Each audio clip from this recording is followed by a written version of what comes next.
Hi! Hi! Welcome to Adventures Unrendered. We're a group of friends, artists, and animators who play D&D.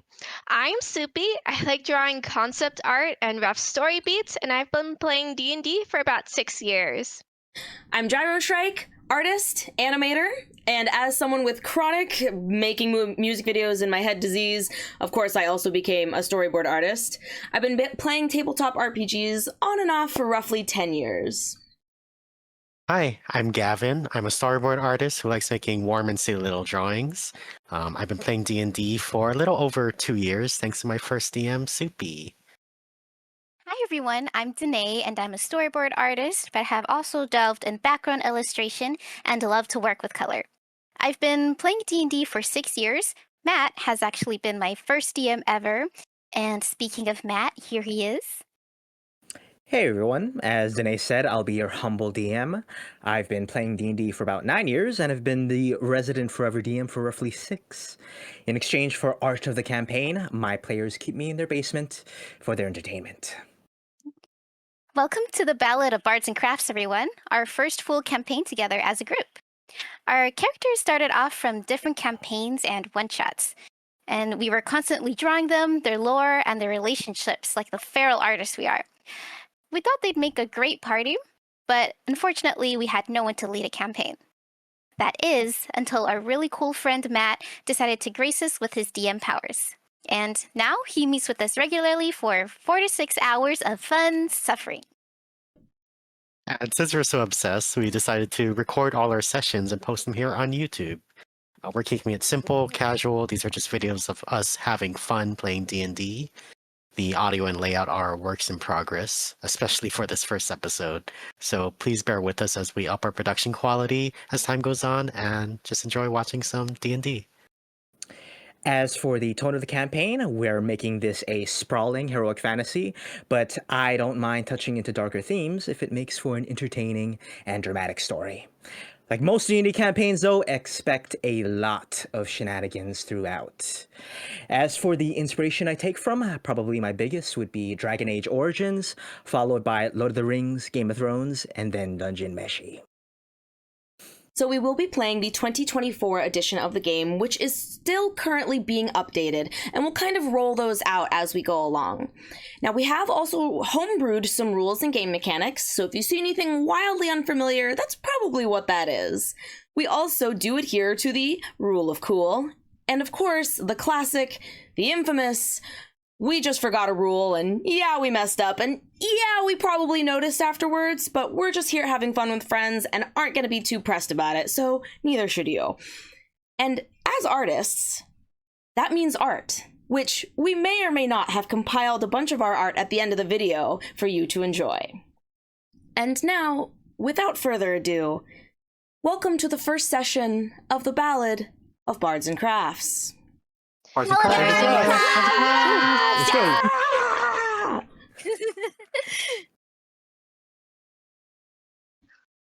Hey, okay. Yee! Let's start, shall we?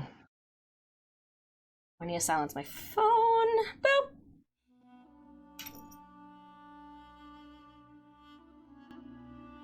The continent of Monae Garland, a land of brutal wars and ancient feuds spanning a rich political history of drama and of wars pitting brother against brother, sister against sister, and lover against lover. Of ruin and of dark powers buried deep underground. The remnants of the deeds and myths of old heroes litter the verdant landscape as testaments to their sacrifices. These ruins, battlefields, and ancient artifacts tucked away still remain. Today, strange, unnatural creatures still prowl the blazing fields of the Dami-Sig deserts to the icy wastes of the unrecorded orc tribes of the north, kept at bay by both humble soldier and wandering knight. Plots and border conspiracies are kept at bay as well by ingrained political forces behind the scenes in the Pearl and Valover, for better or for worse. While the ancient feuds of heroes and gods past are gone, Their deeds have not been forgotten. They echo across time, across landscapes, and most importantly, among its descendants. But this story, however, is no epic tale of old, but is rather about those few who came after. We begin in the southern peninsula of the Bejeweled Coast, on a road called the Viridian Pass, built by one of the original founders of the Pearl, on the eve of the 45th day of winter's wane. We zoom into a brisk and peaceful woodland scene, coming down from the hills of the Emerald Steppes on the eve of a murder unspoken. Soft light streams from the heavens down onto the treetops. Hummingbirds chirp in their high-up nests, and owlbear mothers and their cubs snore away, the remaining cold in their cozy caves, unaware of what's to come. Spring has sprung, and with it has begun to stir old memories and desires, some of which have been buried and forgotten in the snow. The wind has risen again, and with it, the ides of the new age. On a covered wagon, two people, both from completely different backgrounds, whittle away their time on their way to the artisan town of Monae Gaso. Their humble guard drives the carriage, humming the occasional tune, recalling simpler days. Welcome to Bards and Crafts, everybody. Woo.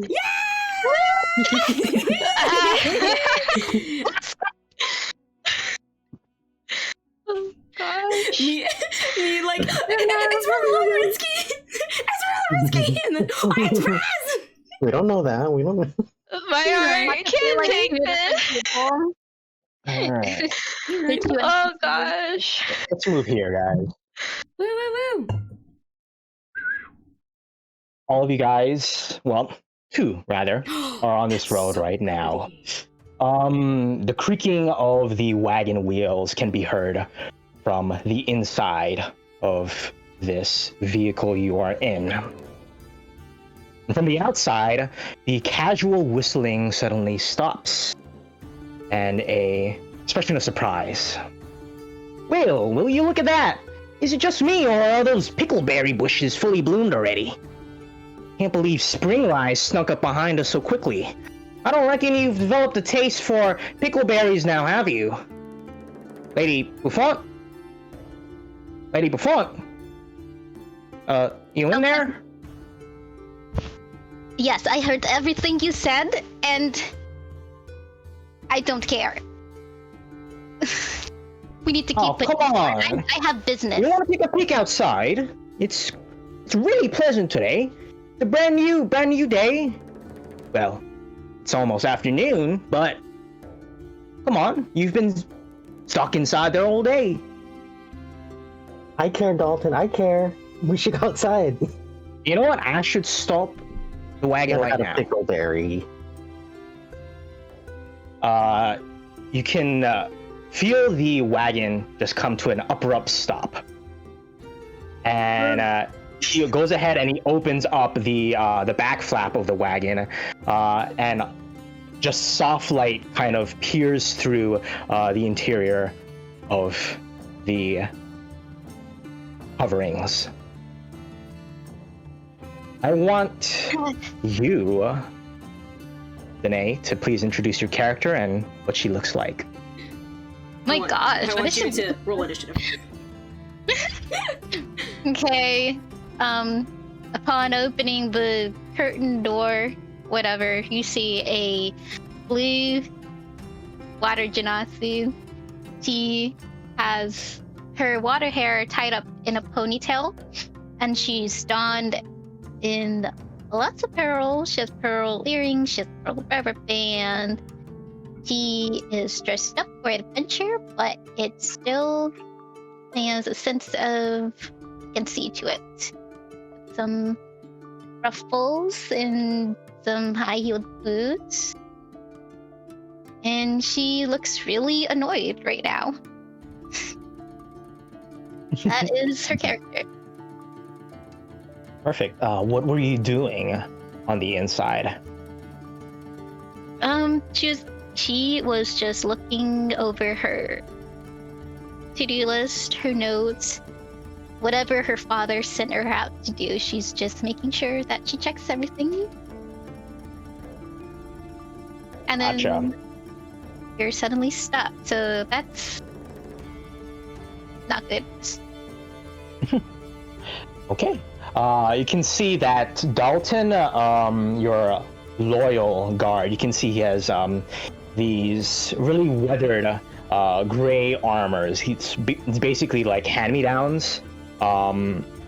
What's notable, however, is the blue scarf around his neck, which was personally given to him by the Lady Laia. And of course, it's quite unusual seeing him like this, but he has a 5 o'clock shadow, which he has yet to shave off into a thin mustache, as per his usual style. I don't like that face, Lady Buffon. Come on. Turn that frown upside down. Funny. Just make it quick. We don't have all day. Come on. Enjoy the bright scenery outside. No. You only got so much years, you know? If I step outside, will you stop pestering me? Yes, I promise you that. Okay, I'm stepping outside. She takes a step out, and that's as far as she goes. And she still looks at him. As you step outside, Ritsuki, you're still in there, and Dalton turns to you and just gives you the look. This knowing look that you guys have had between each other in the short time that you've known each other.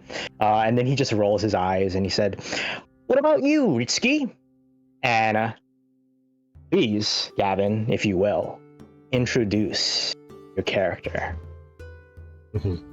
I'm Ritsuki. I am elf with the tan brown skin, dark brown hair, really long, like wild hair contained by like a low ponytail with bows on it, lots of bows everywhere. Really colorful clothes, different patterns, bells, and most notably, a full face of paint of really beautiful, stunning, elegant clothing. Perfect. Little hat too. And a cute little smile with a little tooth gap. Cute. Okay. You can see that he just gives you a nod and then he jumps off of the wagon. You just hear a crack as he jumps off, like, ow!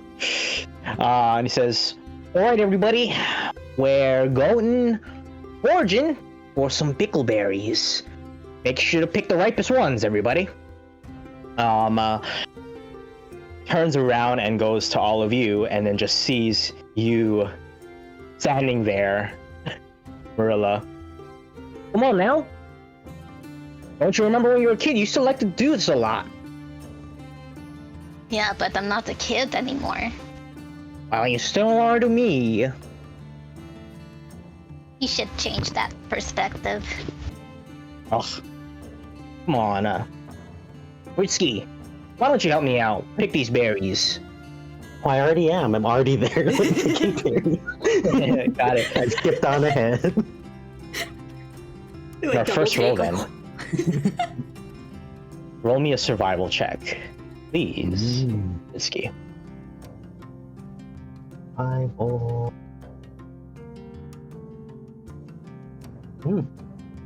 15. 15. You notice that those pickleberries, those bushes that Dalton has seen on the side of this dirt road, are not in fact pickleberries, but rather a more dangerous type of fruit. A different a slightly different shade of red, but clearly this is not what it seems. You know, I don't think these are pickles or berries. Check again. I'm pretty sure these are pickleberries. Trust me, I've picked a lot of them back in my day when I was your age. I don't know. It doesn't look very pickly. Doesn't look very pickly. Oh yeah. This is exactly why I brought you along. Need a little bit more of a uplifting person to be around. Isn't that right, Marilla? You could use some of that. Need I remind you, we are on important business here? Doesn't mean we can't have a little bit of play. Why did my dad send you instead? Gerard would have been so much better. Oh, he's busy. You know how busy he gets sometimes. He got his other missions and, well, quite frankly, he's a bore. You don't want him. Who are you, Risky? Well, you've never even met the guy, have you? No, I'd love to. Too bad you won't, because we're dropping you off in the next city. Whoa there. I mean, just wait. Maybe your folder might find him funny or useful. No, I don't want to say that word. The agreement was we were going to part in the next city. We were just so nice enough to let Ritsky on board just because he helped us with a little bit of mishaps that happened along the way. Yeah, I don't want to get in the way of anything. I'm fine. I just need to get to the next city and look for some people, and I'll be on my own way. Even the You can cloud see breeze. he looks a little bit disappointed, and he just puts both hands or both arms on his hips. But the moment he does that, he turns around. And what is your guys' passive perception? Let's see real quick. Mine is 12, yes. Which is 12, and Marilla is also 12, if I recall. Oh, it says 14. 14, perfect. So Marilla and Ritsky, off on the horizon, on the tree line, third of you, in the distance, you see a tiny dot coming very rapidly towards you. You stare at it for maybe 10-15 seconds, and you realize that there's someone, a humanoid, riding on a horse. Eventually, it comes so close that you begin to hear the furious galloping off in the distance. That little man horse is getting bigger. I don't think that's a man horse. Thank you, Dalton. I'm just pointing it out, you know? That's what my job is, right? Well, you didn't even know that this wasn't a pickleberry, so how can we really trust you? I'm a guard. I'm not, a druid or a shaman or anything. I'm not an herbalist. You think I'm an herbalist? Exactly. So you're not like a horseman expert, you know? Why? Do you know a few horseman experts? Marilla's just Sure. drowning this whole cover. As the dot turns into a silhouette, turns into an actual figure, you see a light catch on the shining silver armor of this man. Not a horseman. Yeah. No. I want you to describe your character Here comes galloping the boy. towards this group of 3. Yeah, so you see, like you said, you see the light glinting off this really shiny armor, like it's been routinely polished and taken care of. As he gets closer, that blinding light, you can see more of the details of this really focused plate armor that's like focus guard. He has a helmet on, so you can't see his face or anything super distinct about him, but he's got a red bit of fabric sticking out of the top of his helmet, so bristling in the wind, flowing in the wind. And he's at a very sturdy pace, charging for us on this like sort of white, grayish horse, more white than gray. The design of the armor is a little bit more whirly.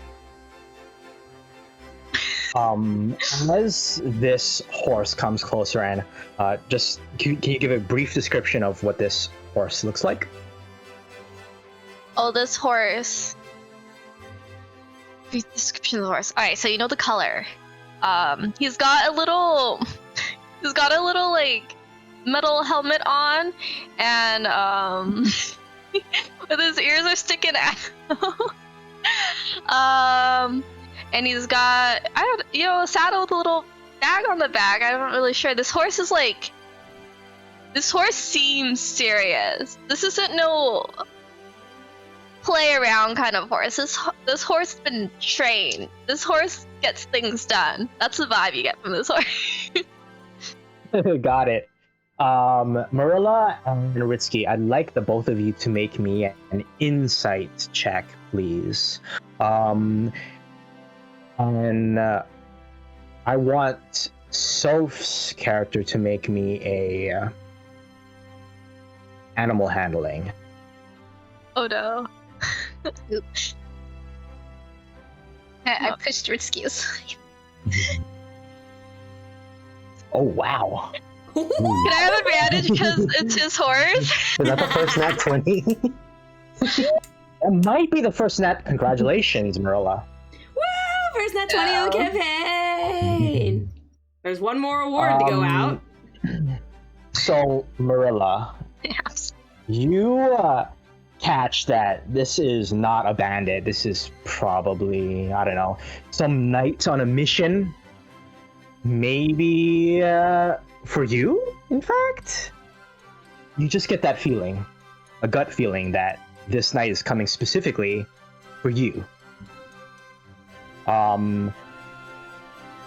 The knight eventually comes to a stop. Sort of dust cloud kind of ruffles up into the air into Dalton's face, and he's like, "Why, hello there." You take off your helmet. Please describe his face. Okay, so he takes his helmet off, and you see behind that silver helmet is green skin. There's this youngish looking guy, with a mullet, sort of like orangish, yellowish, maybe strawberry blonde hair.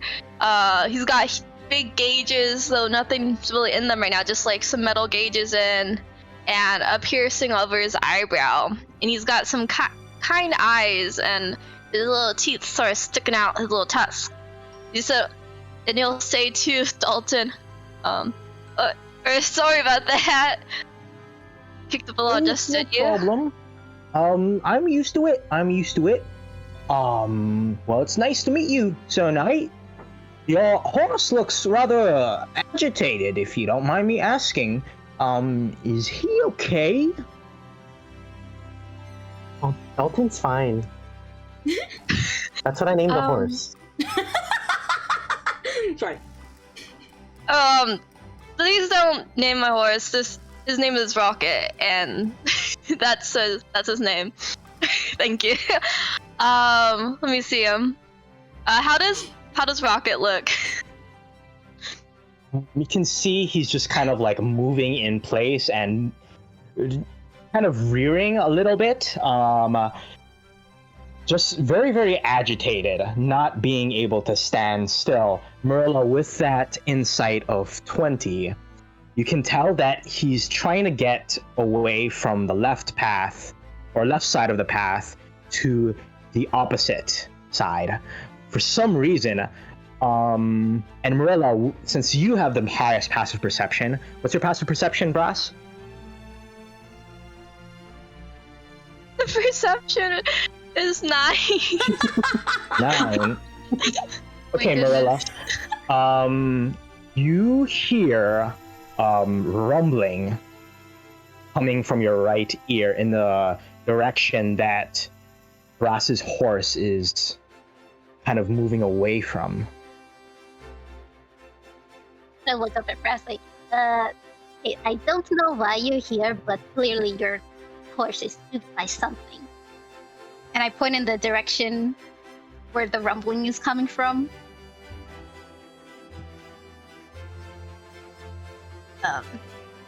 Hey Dalton, this is why we shouldn't have stopped.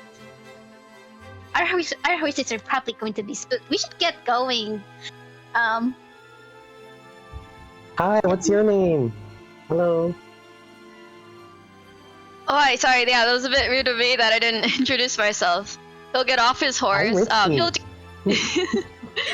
guide his horse to the side as he shakes Risky's hand, I'm and he'll shaking it. say, As you reach out to shake his hand, Brass, roll me a dex save.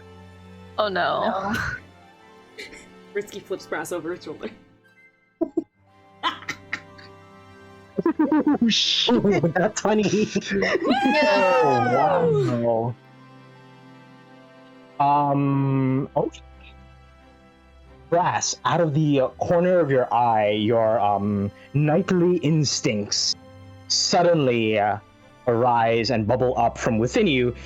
Your eyes shift slightly to the left, and you notice a brief flash and just an explosion of leaves coming out from the thick tree line to your left.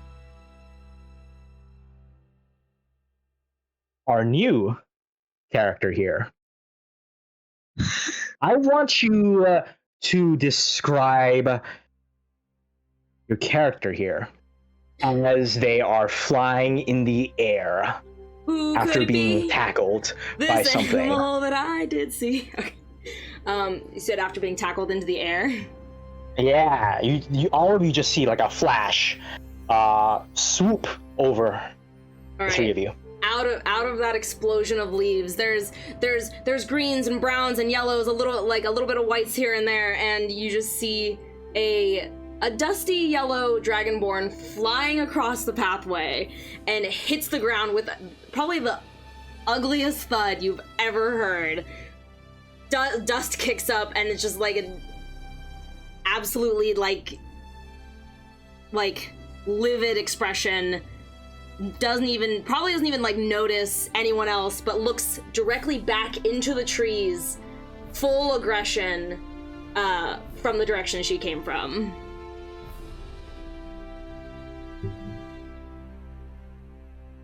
This is why we People shouldn't all of a have sudden. stopped. Warhammer in one hand, kite shield on the other. Hello. Okay. Caught in a scuffle that we shouldn't be in. I want let's see here. Remus. Roll me a perception, please. Since you are the closest to the source. Why is it always perception? Why is it always perception? 8. You see something large. Can't really quite make it out. It seems to be like a bug of some sort rushing towards all of you. And then it seems to stop in its place behind one of the trees before you realize that it's actually revving up for a huge charge that you are already prepared for, Brass. I want you to make another dex save. Marilla, make a regular dex save, and Risky and Shard make one with disadvantage. Ooh, me with disadvantage. Okay. Dex save, you said. Do I just click it twice? When you click it, you- there should be an option to do with disadvantage. Yes. It just says. We're not ready for this. It just says ability We're not check or ready. saving throw, but it doesn't say anything else. Oh wait. Click on saving throw, Okay. and then yeah, there should be an option to do disadvantage, but yeah, just go ahead and roll twice. Okay. Yeah, I'm just gonna roll Oh. twice from D&D Beyond. I will sniff around and see. Wait, are we all disadvantage? No. Nope. Just Risky and Shard. Okay. My second one goes through. Hey, yeah, okay, That's yeah, six. yeah. Oh. Hey, I got a 23. 4, baby.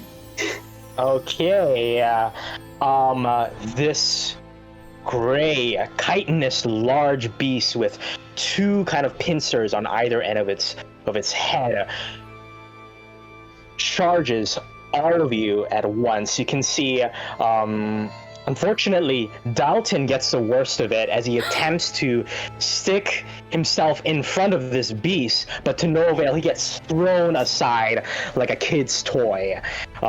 He just no, not rolls on the again. ground right next to all of you. That's probably when Shard And notices the rest of them, lies. because she's turning to watch the creature. and is- Motionless. Yeah, your head swivels, and you realize the beast has just kept going past all of you into the tree line on the other side. Oh, What do you guys do? I chase it. I'm chasing it. Gotcha. I'm just going over to Dalton and seeing if he's okay. I'm following Marilla. You can see that Dalton is pretty wounded. Like, you can see his head is bleeding. He's a little bit dazed right now. Lady Buffon, is that you? I think I got a health potion in my bag over there. If you could just hand it to me. Yeah. Gracious. Yeah, she gets the health potion. Dalton, how many fingers am I holding up? 12. And He's not doing great. He's not doing great. takes the potion, and then he just splashes it all over his face, completely missing his mouth. Oh, Great. And then he falls on top. who let the guy with head trauma Wait. take the potion? Is he that close to death? He's not close to death. You can see that he's just knocked out. Maybe lost, a few brain cells after that. Rude Okay. miracle. He looks just like how he looked when I met him. At that point, Ritsky and Marilla, you hear what appears to be a child's voice scream and echo out in the direction of that monster.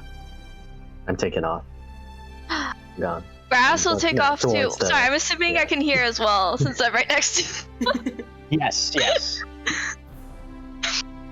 Can I give Dalton a little bit of healing? Yeah, sure. If you have an extra one.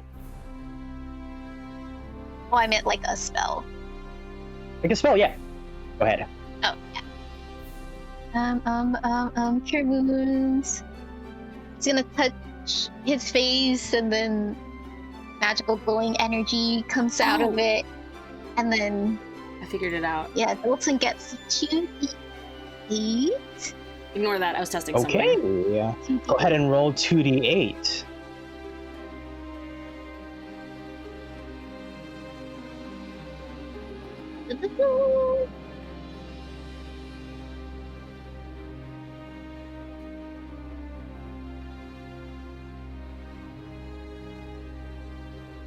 Okay, 13 points. That'll do.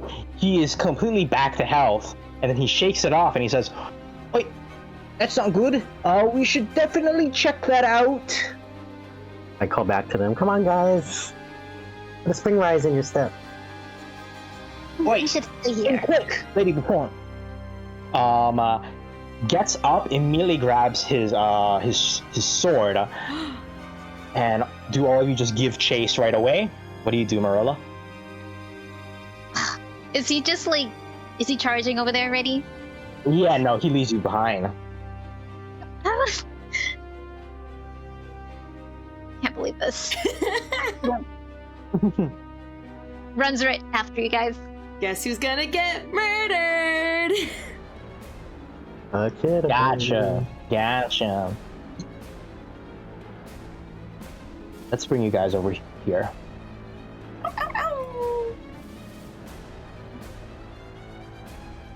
Well, mine and Since Brass's tokens go. still have the full name. Not that it's a huge deal, but just mentioning. And Ritsky Oh, has it's no probably name. because I haven't set the default token. Okay.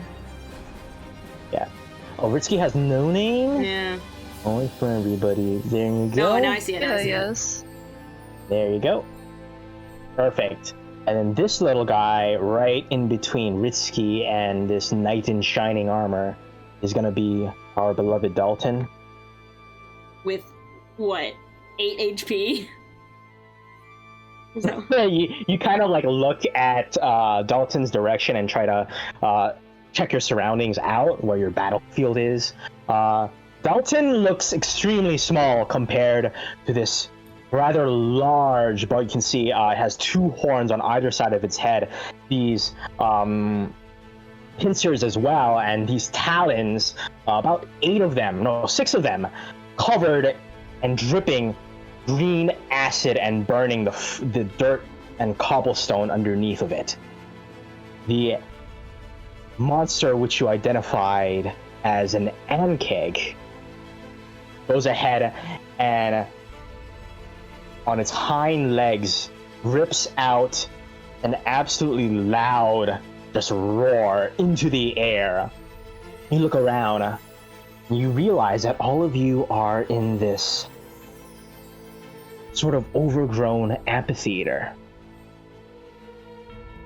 and that a fog has started to cover this area. It's on the stage right now, but it's not exactly doing anything. It's just very threateningly in a defensive stance right now. What do you guys do? I'm squaring up at it. Like, I have not stopped. I was like, oh no, you I'm don't. looking around for the source of the kid's scream. Child scream. Okay. What else? Ew, what is that?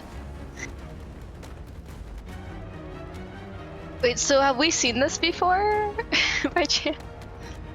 Okay. Brass, I'd like you to roll me a nature check. Oh no. And I would like Ritsky to make me a investigation. Mhm.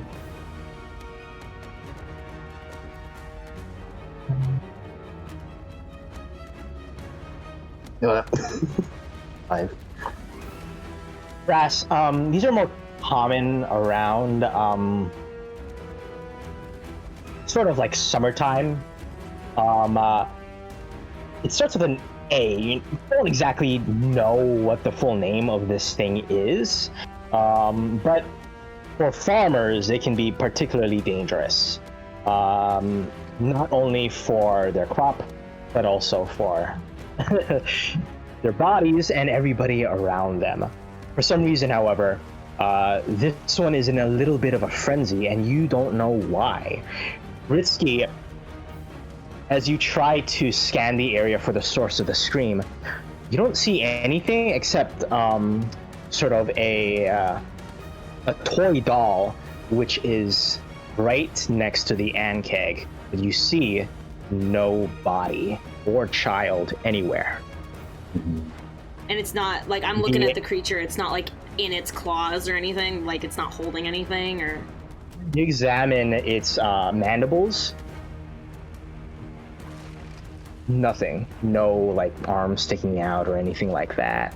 You look at its talons, nothing as well, except for the poison seeping out of there. The ankeg notices you squaring up against it, Shard. I'm You growling can at see it. it kind of approaches a little bit closer. I want you to roll an intimidation check, Shard. Yeah. Okay. How big is this thing? This thing is, I want to say, about 9 feet tall. Big boy. Very wide as well. That was so Twice. close. No, shoot. Okay, let me roll an opposing roll against that.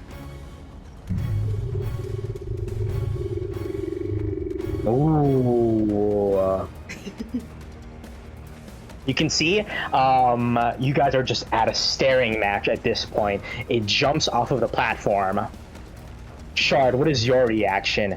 Its eyes are still intensely focused on you. However, oh yeah. that means it doesn't have its attention on the rest of the party. I have my weapons in my hand, and I'm like, basically like gesturing like, come on, like, basically like, come on, like, this way, baby. Am I allowed to hit it? We haven't rolled initiative, but can I go to hit it? You certainly can. Woo! Let me just I fear check I'm gonna your go movement. myself then. I assume that Gotcha. I am. Wait, kind of like stretches his arm out, his sword on his right hand. Stick by me. Stick by me. We'll be safe. Thinks back to he's just unconscious a few seconds ago. Brass, is there anything you would like to do as this beast is squared up with Shard? Yeah, so what I understand, this thing is something that we take out normally, and so he's going to go on ahead. Oh, should I be moving Shard's token? Sorry. Yes. I'm assuming. He's gonna go on ahead. He's gonna helmet back on, great axe in hand, and he's gonna hack at this thing. Yeah!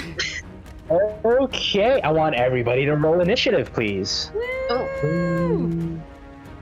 And Shard and Brass, go ahead and make just a regular roll attack. Cool. Could you activate combat? Indeed, I Where is can. the initiative roll? in Well, I'm combat. so ready for this. Oh my Oh, gosh, there's yeah. a timer. That's so scary. Okay. Do we get our extra attacks as fighters Yes, you do. You should. You should.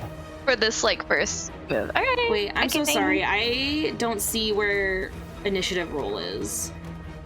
And a utility. Or you can roll on the Oh, I see. NDB. Okay, I have advantage. No worries. So On- click on your token, and where it says utility, Got it. Super great. Love that advantage.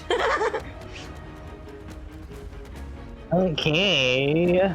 Let me roll this Ankegs. That's with advantage. 16. Okay. Let's see what you guys rolled for attack. Okay. Shard and Oh, I forgot. I was thinking Marilla and Ritzy because they rolled higher. So I'm rolling it just a. Is that that's definitely a hit, Brass. and also that? Is attack also? And also- Oh, sorry. One more thing. Let me go find it. Is attack under attributes, or am I just rolling like a strength check, or? Let's see. Under where is your weapons? Your Warhammer. Go to inventory and then select your Warhammer. Got it. Okay. I also give it bonus damage. That is my proficiency bonus Mm-hmm. per heavy that's a weapon attack. 3. Got it. Let's see if it's already added. I also So have yeah, that is Four. a 3. I do have a proficiency Three, for gotcha. Warhammers. I don't know if it calculated that or not. Yes, it did. Okay, cool. But I did not roll Okay, the and then hit. you have your. Is that okay, or? You rolled a 12. It looks like. Oh, I get it. Sorry. Okay, Yep. I get it. It Okay. rolls attack. Nope, no worries. It rolls attack and damage at the same time for Got it. expediency. Got it. Cool. Yeah. Okay. And wait. So here. Oh. No, just kidding. I'm not gonna do that. I'll save us time. I specifically am hitting it not on the mandibles. Like, I'll go for its head, I'll go for like a leg joint, whatever, but I'm avoiding its mandibles. Gotcha. Grass is gonna So- see this dragonborn and kind of looks back at the creature as he's hitting it. And that's it. Eyes. Okay. Eyes and eyes away. Little slit eyes. Shard, you are being very careful now not to harm these components that you're looking for, but unfortunately you just barely miss the area that you wanted to hit. You can see the Ankeg takes a step back. However, Brass goes ahead and takes 2 more steps forward and strikes with 2 attacks with his great axe, smashing through the Ankeg's chitinous armor right next to its neck, dealing, holy moly, here we go, 8, and then an additional 3. Okay, perfect. You can see it's bleeding extremely heavily. A blood, or just a burst of blood, kind of just bursts onto the floor right next to you, Brass, and you notice that your great axe is now bloodied as well. Okay, Marilla, it is now your turn as you watch the scene unfold. At the silhouette. She's just going to thrust her hand out, and then she's going to cast Cloud of Daggers, but it's going to be icicles instead. Ooh, okay. She's so cool. Ooh. Go ahead and do that. Damage. Cast spell. Yes, cast spell. And I cast it right over this guy. Jeez.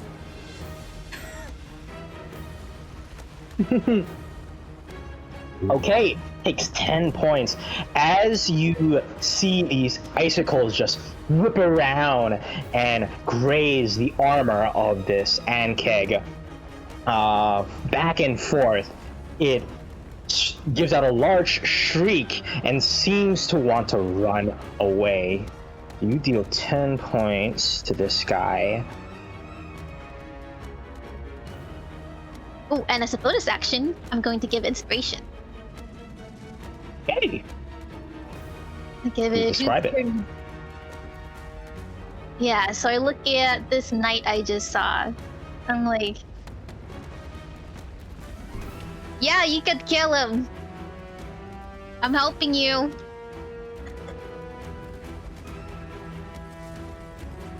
God, was he eight? Thanks.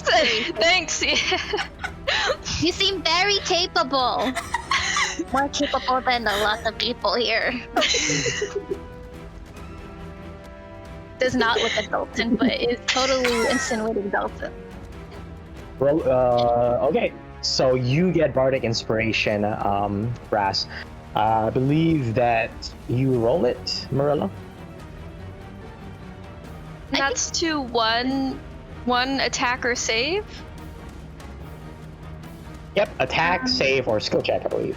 But only Yeah, one I time. believe you have the dice, so it's you that rolls it. Okay. Ooh, you're right. I missed Go ahead it. and roll that dice. Did you describe where 1d8. Brass hit the creature? Or we'll get back to that, sorry. Yeah, so Brass hit the creature 2 times and rips through some of that gray, smooth armor that it has. Okay.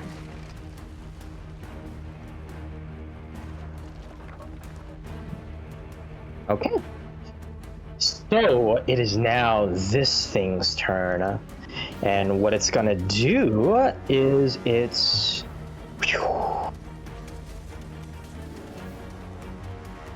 is going to stand on its hind legs again and make itself look extremely imposing to everybody within 30 feet of it. I'm gonna roar back I at want it. everybody to make me a wisdom saving throw. DC 13.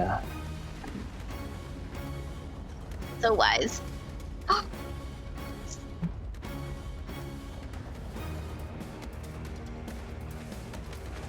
Oh, that was not my dice. 14. I thought Risky's dice was Oh, my dice.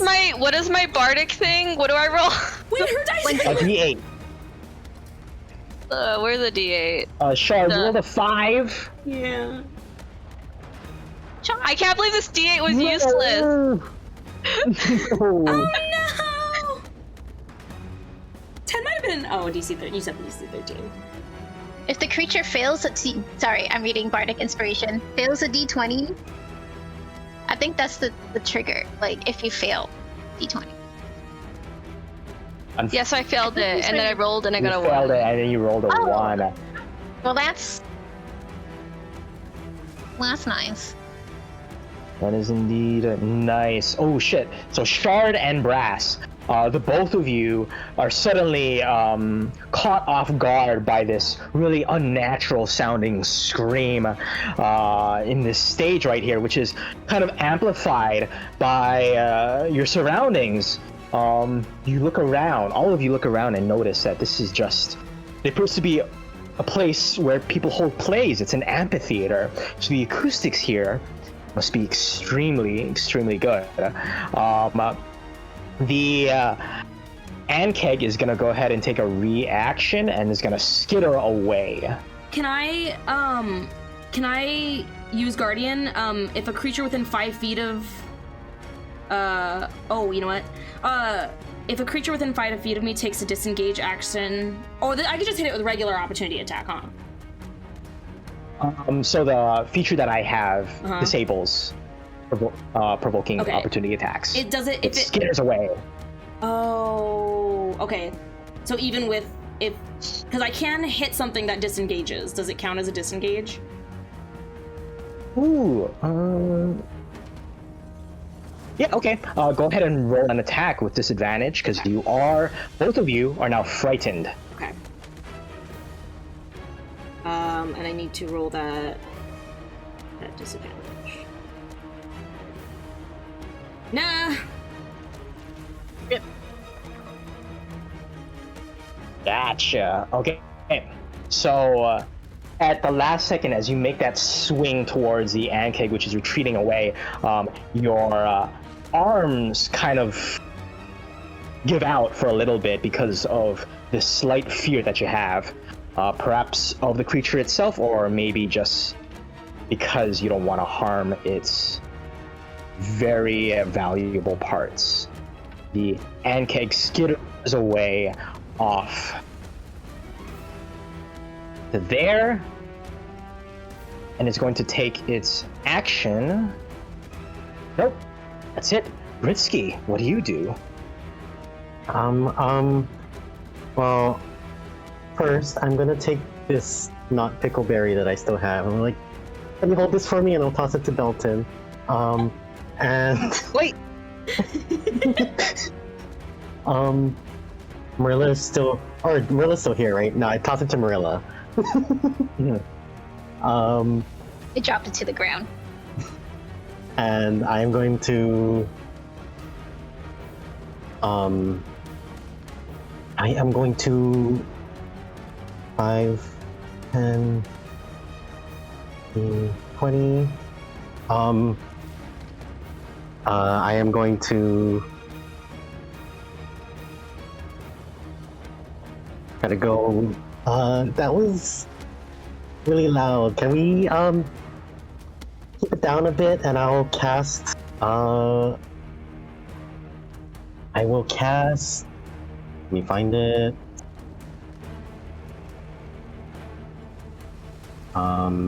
Oh, oh, oh.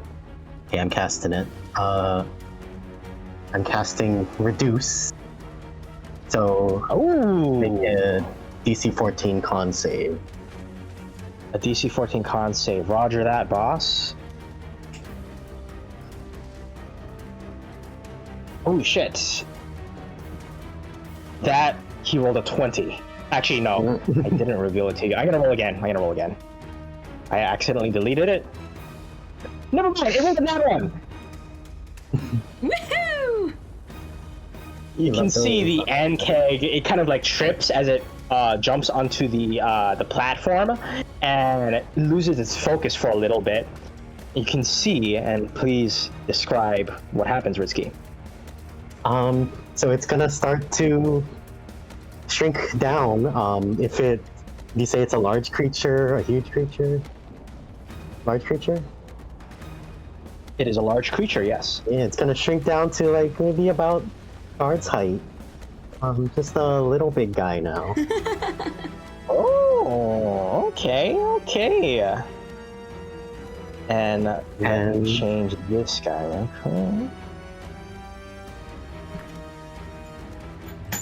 And then I will I guess Brass is the closest. So as my no, I will as my bonus action. Yeah, Brass is the closest, so as my bonus action I'm going to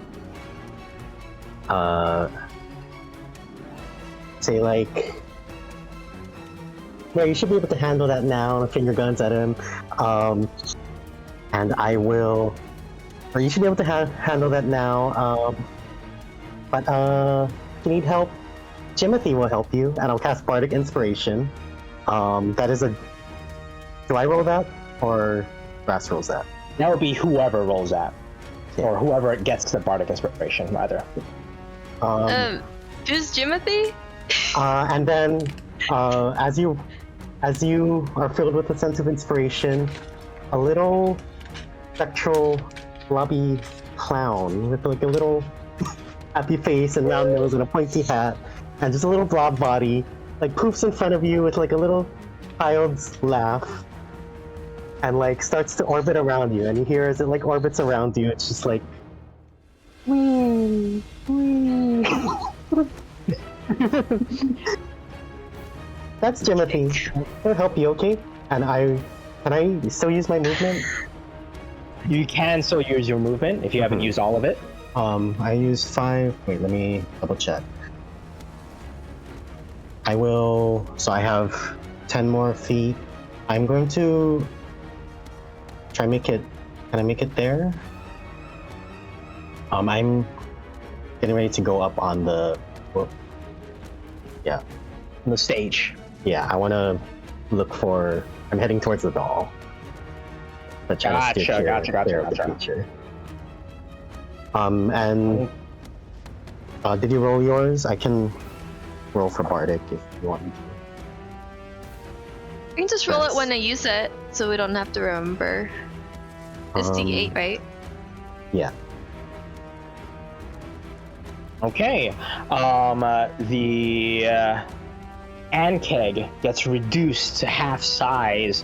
It sort of like spins around, extremely confused, and as it's bleeding onto this very nicely designed stage, you see like various patterns of flowers below.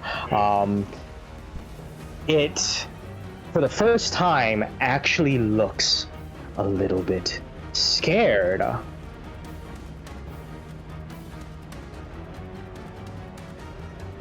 Shard, it's now your turn. Okay. You are frightened, remember that. Okay. Can I? And I think you have to roll a wisdom save, yeah.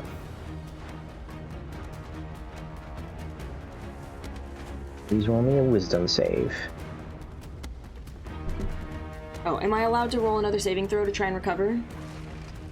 Yeah, so roll me a wisdom save. Okay.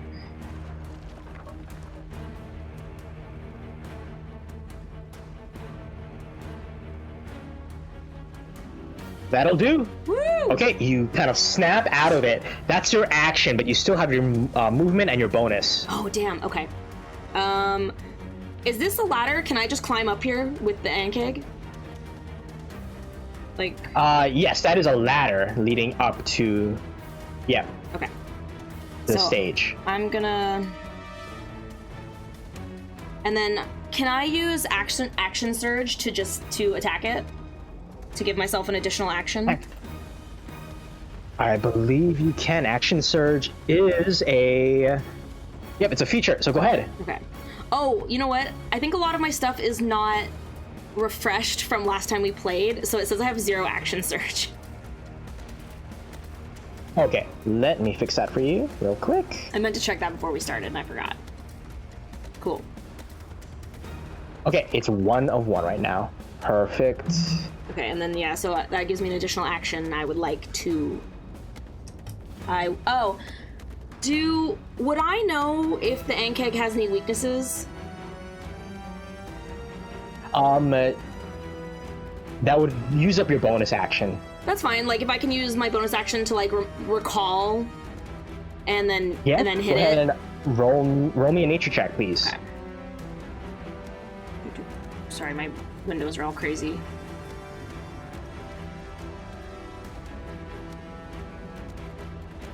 Nine.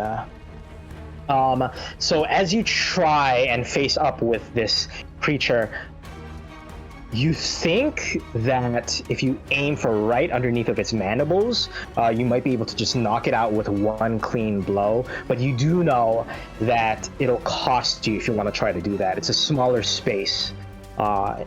Effectively, I would be increasing its armor class against your attack. I totally did not absorb what you just said. I'm so sorry. So you can tell that there's a weak spot right underneath of its mandibles. Okay. It's small, so it's harder to hit. Okay. If I I'll hit increase that, its armor class. but what if I hit that? Am I gonna like damage anything that I want? Like, is that like a soft spot that's kind of like away from the mandible, or like can I hit it without breaking the mandibles or like armor and stuff? You can certainly try. Okay. Realistic. Okay. I will take it. I will Okay. attack at a disadvantage. Yeah. No, Oh, my bad. you're no longer frightened. Wait, I thought you said, but if I wanted to try and hit that spot, I'd have to roll at disadvantage. Oh, no. I would increase its armor class, and you hit. Oh, gotcha. My bad. Okay. Yep. The 23 you hit. Let's see here. Oh, shit. Kind of a bad roll, but we'll take it.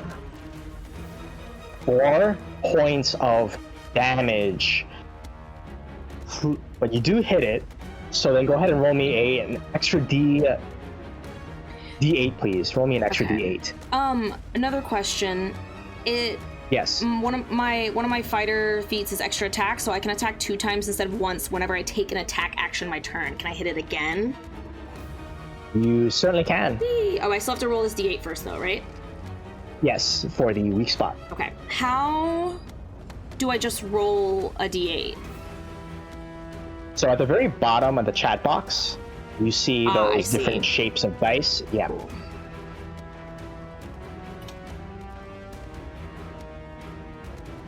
Additional 3 points of damage. Little bit of the small armor plates kind of just fall off from the bottom of its mouth as you do that. Go ahead and roll that extra attack. Awesome.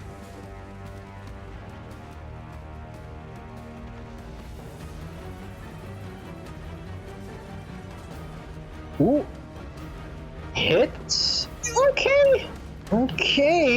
Okay. And as you whack it with swing from left to right, you can see that it's nearly close to death at this point.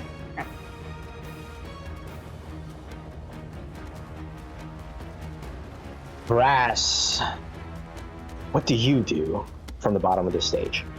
First, I have to break out of fear. What is wisdom save? Wisdom save. Roll a 13 or higher, please. Oh my gosh. Oh, shit. That is a 0 and a nat 1. Is that our first nat? No, that's the second nat 1 of the session. Mm-hmm. I rolled a nat 1 already. I'm Right. pretty sure. You see Shard and you see this bug monster squaring off against each other. How do you look and how do you feel right now? And what is running through your mind? Fear? Okay, oh gosh.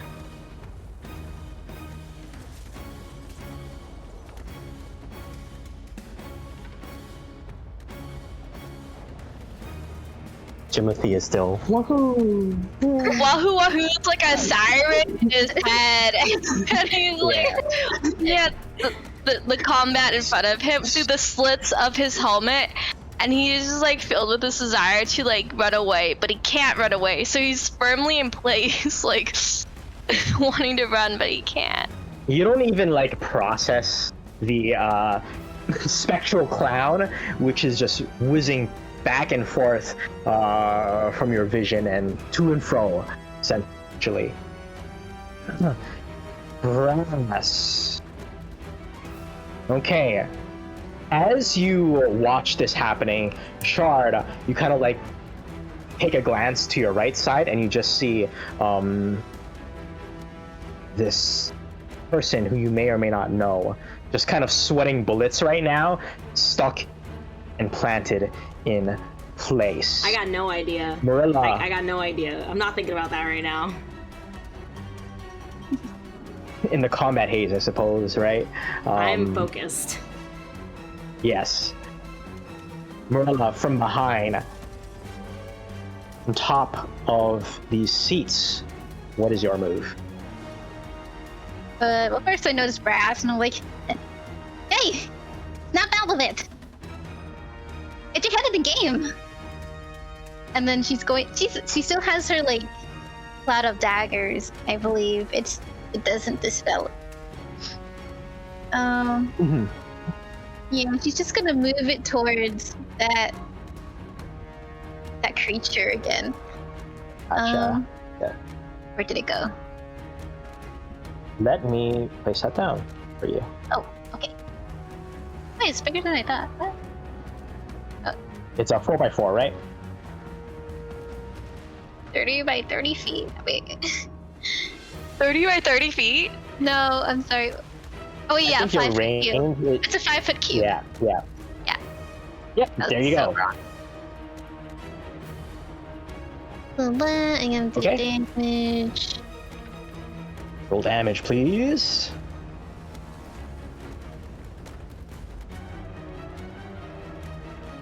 Uh,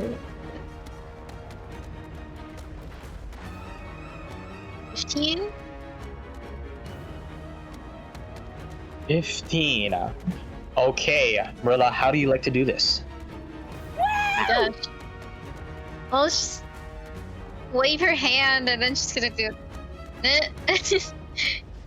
gonna go the little icicle storm's gonna go of the creature and then chop it up, I guess. Or just like keep piercing it. Gotcha. As your whirlwind just turns into focused strikes of icicles, hitting rapidly on top of the Ankeg, you can see the icicles explode as it hits the armor and eventually through it before it tries standing up from just the sheer barrage. And it tries to get up multiple times. It's one stubborn thing before finally you conjure up a larger one and you just pierce straight through the armor and it collapses onto the ground. You can see both the acid and just its entire body leaking blood onto the floor. Okay. I'm gonna turn and go, oh, good job, Marilla. wait. Yes, it's dealt with. Now, we are very off track. We should know. Is there anything Wait, left of wait. it? Oh, Oh, sorry, keep going. Yeah, I'm I'm gonna pick up the doll. I'm gonna start looking around while Shard is. I'm looking around like this behind this chair or whatever. Am I Got still it. afraid? Can Yeah. I go talk to? Can I go move? You kind of like shake it off for a little bit, and yeah, you are no longer afraid. However, you just notice that your hand is clutching onto your battle axe very tightly, and you sort of loosen that grip a little bit. And Jimothy's still there for the next hour. He's gonna be. Finally Yeah, notice the Brass is spectral gonna- cloud. He's gonna ignore that spectral cloud and he's gonna go over here. And he'll kneel. He'll do like a knight's kneel before Marilla. He's like, sorry, I didn't introduce myself. I'm Braxton Daisy, Knight of the Iridium Order. I've been given the task to escort you, Lady Buffon. I just heard your name from that clown over there. Sorry, I should have spoke to you earlier. At least somebody here's a bit civilized. Does Shard hear their conversation? It's- Like, is it loud enough that for her to hear, or is she just kind of here still? This is like normal that- talking volume, and you're in the middle of an amphitheater. True. Wait. Okay, true. Alright. So yeah, so you hear this. It's coming from the top. Of the- Shard's whole body goes rigid and she whips around and she goes, "You!" And is there anything left? Is there anything left of the Ankeg? Like, is there any salvageable parts? Probably you'd have to take a closer look. Okay, well, that's too hard of a look right now. She's climbing down and she's stalking over to Marilla and Brass. Is As this she walks past no me, I'm other- still like looking around, like going, "Hello, is anyone here?" You! I'm not so arrogant to think that you're following me. What are you doing here? And she's like poking like at Brass's chest. Okay, I guess he stands up then. I'm here on an assignment from the Knights. And you! I guess I could ask what Sorry. you're doing here as well. She turns to Marilla, doesn't even answer his question. Like, do you have any idea how long I've been tracking that thing? And you ruined it! To use me, this thing injured my servant over here. I was doing us all a favor. We were all probably going to die from that thing. You didn't need to do anyone a very favor. I had it handled. You looked pretty frightened there, so did this guy over here. Yeah, I still managed to hit it. I was fine. Her like I'm still. gives her a doubtful look. I'll cast a Whatever. glance at Brass and go back to the Ankeg. No expression, you just see the helmet on his head. I hear all this. I'm still looking, but I'm gonna call out to Marilla, like, "Marilla, use your nice voice, remember?" No. What? Stop listening.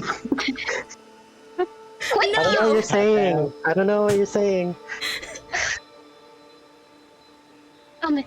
Okay, I turned back to Brass. Like, did my father send you? Yes, the Knight's Order is working in collaboration with you by a request by your father, so they sent me. Not really sure of the details of where you're headed, but until you return home, I'm to protect you from any dangers you may face. So, as long as you don't pull that stunt you just did. Standing there frozen in fear. I sure hope we'd be fine. He flips up the guard of his helmet. He's like, I'm sorry about that. I don't know what came over me. It must have been. I have no excuse about that. I'm looking and the clown is still going.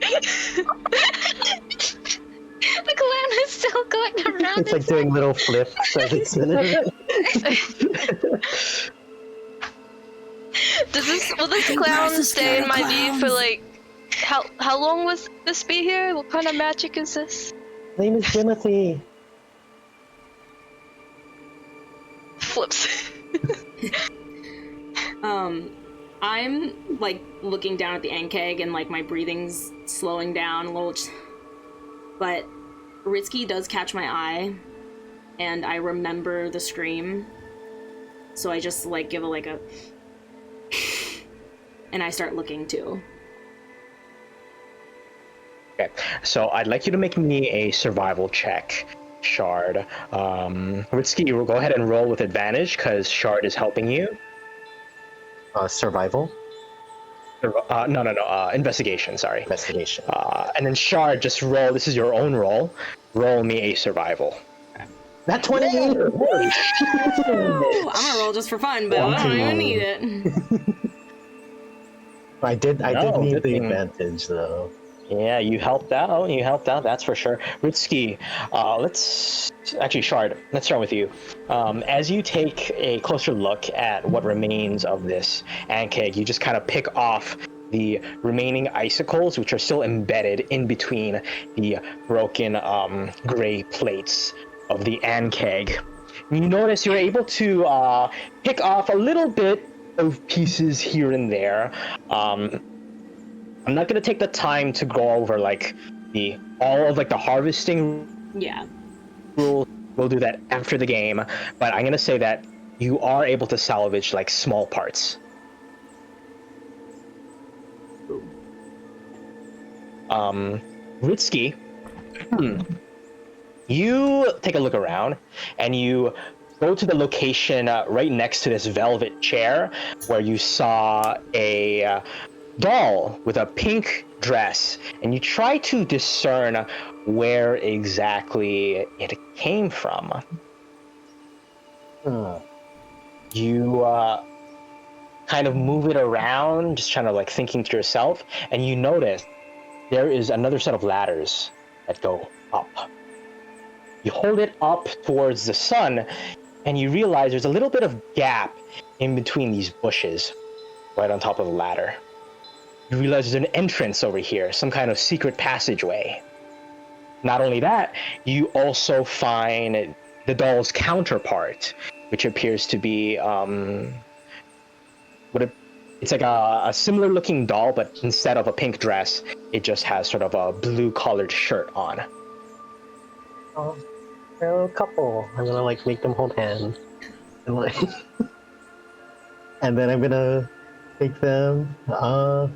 I'm gonna climb up the ladder, and this whole time I'm still going "Hello, anybody here? I have your dolls." As you say that, Ritsuki, you notice there's a little bit of an echo as you direct it towards the location of that seemingly secret passageway. You lift a little bit of the bush, and you realize that there are more stone staircases leading upwards. Going up, Yeah, going up and into this sort of little hill, this cavern. I'll follow Ritsuki. guys, there's some stairs over here going somewhere.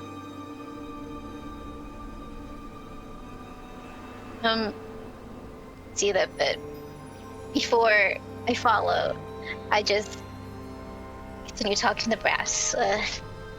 Well, my father sent you, so he must trust your skills a lot. Just prove my doubts wrong. Don't repeat that same stunt you did earlier. Guess I'll do my best, Lady Buffon. Mm-hmm. I Okay. head out. Okay. What does everybody else want to do? You see Dalton, who is just kind of looking at awe, mouth agape, at this dead ankeg near the front of the stage here. Well, guess you didn't need my help, but wow, this thing is huge. Oh, yeah, it's probably reverted back when it died. Yeah. Yeah. Good. You know what? All of you can head inside and explore. I'm going to keep an eye out. Let you know if anything else comes. Hey, Dalton. We'll be right back. I love you. Can I cast Bardic Inspiration on him? Sure. You have a lot of bardic inspiration. Let me just roll this room. I don't even have that much. I'm just using it. 7 points. Playing it the way Yeah. Ritsky would play it. That is Jalila. Poof. And let's say the first one was green. This one's like a pink clown. Hey, little buddy. He kind of reaches out and outstretches his hand towards this new clown. Is this Jimothy or Jimothy 2? This is Jalila. Well, it's nice to meet you, Delilah. And you can see he outstretches a handshake. Hey, Dalton, Ritsky, are we really going to stay here? We are already off track. We killed the thing. It's time for us to go. I need to. I think there's a kid over here. I want to return their dolls. Shard will call out hello. And I'm also gonna nudge Shard, kind of referring to Dalton, Jalila isn't actually alive, but don't tell him that. Shard just kind of nods. Also, I'm Ritsky, by the way. Hi. I'm gonna put out my hand. Shard will take it. Kind of I'm slow. shaking it. Shard. Shard. That's a cool name, Shard. Thanks. But I'm still shaking it. You're very strong. I try.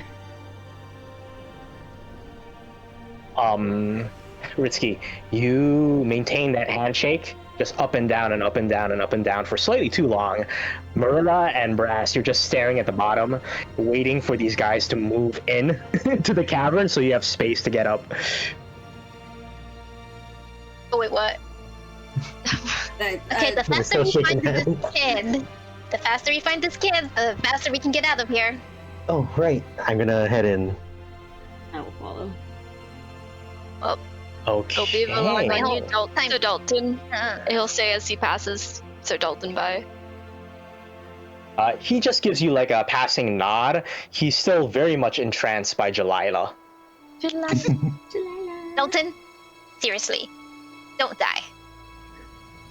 Don't worry, boss. I've got you. You know I've got you. He's so good. Like we got you. He just gives everybody a wink. And as you ascend up these staircases, you are met with a circular room. There is an old well right in front of you. You also see two pillars. Well. What do we have here? There was blood out in the amphitheater, right? By the doll? Yes. Is there any blood in here? If I notice the blood outside. Yeah, what's your passive perception, Shard? I believe it's 11 30. looks like. Oh, okay, yes. Yeah, so 11. Take a passing glance all around, and there doesn't appear to be blood at all, no liquid of any sorts. It looks relatively clean besides the rubble from the left and right of this circular chamber. There are these two pillars side by side of this old well. Very decrepit looking, but upon closer inspection, you see words which are faded out and written on these pillars. Hello? all I do. Let me just try to read the words. Hello? Anybody in here? As you guys are kind of traveling around this space, pretty much nothing just echoes back at you. Brass, you go further past the pillars and you notice that there appears to be a round metal door, but it's completely covered by overgrown vines and mushrooms. You can't even see inside. Also peek in the well. Well, we're doing whatever. Okay, so we're looking for a kid, but I guess we could go further in, I guess. Yeah? Well, are you sure this kid you heard was real? I heard it too. I heard it. And why would... I mean, grown-up people collect dolls now, but you know, I heard a kid, there's dolls here, there's probably a kid. I'm gonna make them hold hands, the dolls. As you do that, you see Marilla kind of walk past, and you read these words on the pillar. And on the left side, it says, "If you break me, I do not stop working." On the right side, it says, "If you touch me, I may be snared." And as you look around, I want you to roll me a perception check.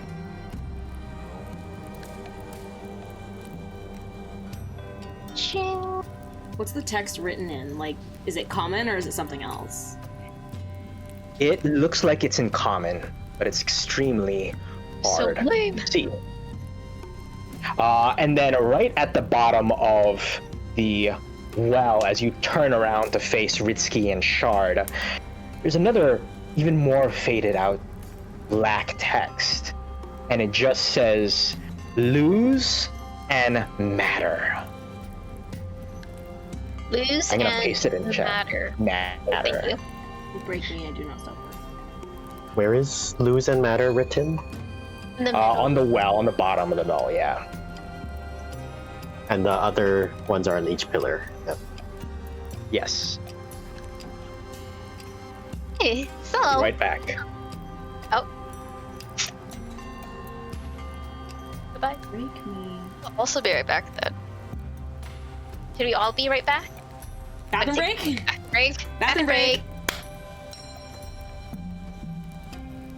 Also, I can VC chat. Oh, we can send the pictures of our guys now. Let's go. That's cute. So, Enough close Jimothy by. and Jalila, Mm-hmm. I have to write that down. Future reference. Oh, Jimothy Cute. and you can write it Jalila. down, yeah. Okay. Is everybody back from the break? Sound off. One. Posting art. Hey, I gotta finish my funny juice. Funny juice. What's the last thing that was said? We read the. I'm assuming, Marilla, did you read the things out loud? Yes. Okay, so Okay, this is some sort of riddle that we're dealing with here. that was kind of the last thing we did. Brass is like, we could keep going. Also, I do want Shard to look in the well when we have an opportunity. Just kind of Yes. peek inside. Yeah, just go ahead and roll me a perception. A straight up perception then.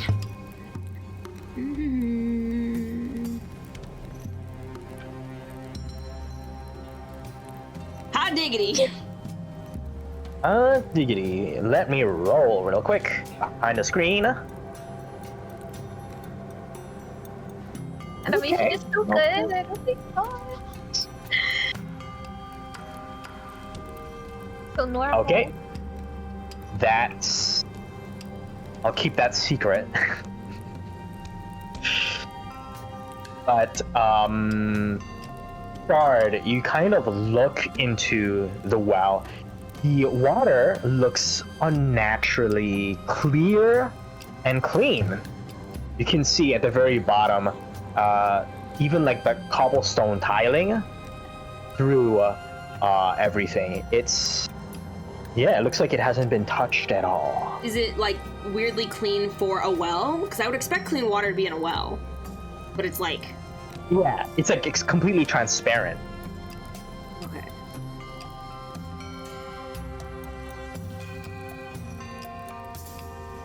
So, I'm gonna.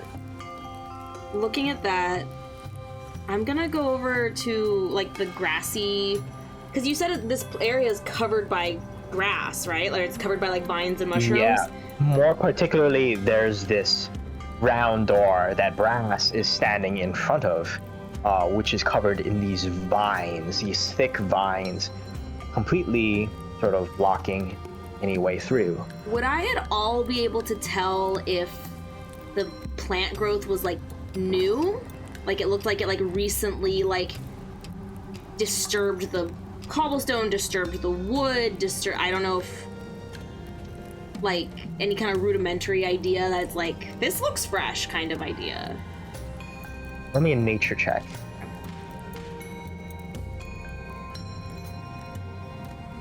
Oh my gosh, I don't know where my shit is. There it is.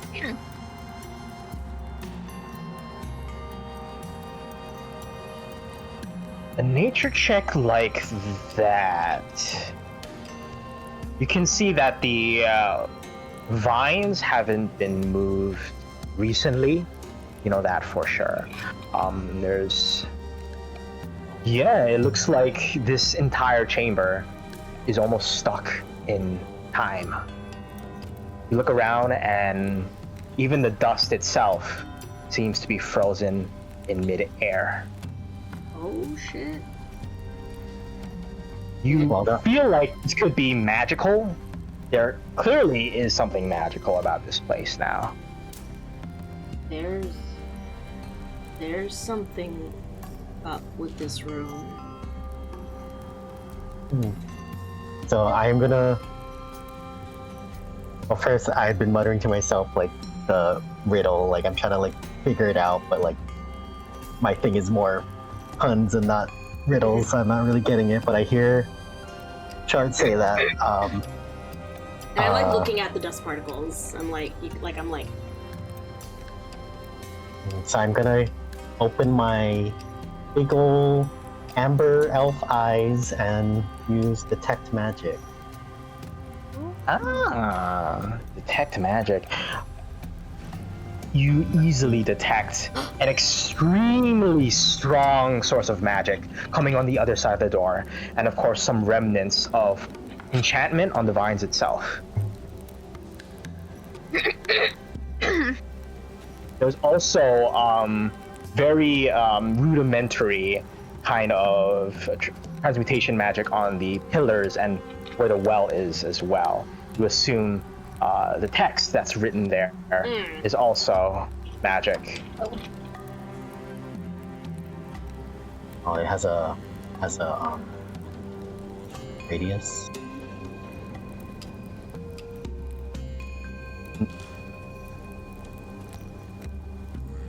While Ritsuki's doing this, I want to take a handful of dust off the floor, like something little, and kind of like toss it up into the air. As you do that, you can see it floats for a little bit and then completely stops in mid-air. If you've ever seen Interstellar, it's like that opening scene. I have not, but I have like an idea. Yeah. A history Arcana check? Like, do I recognize what kind of place this is? Ritsuki, did you mention Yeah. magic? In the history. Did you say it was Yeah, enchantment on the vines? It was enchantment on the vines, yeah. Yeah, so I'll say that out loud as I'm looking. And it was mainly the vines and then like you said behind it, right?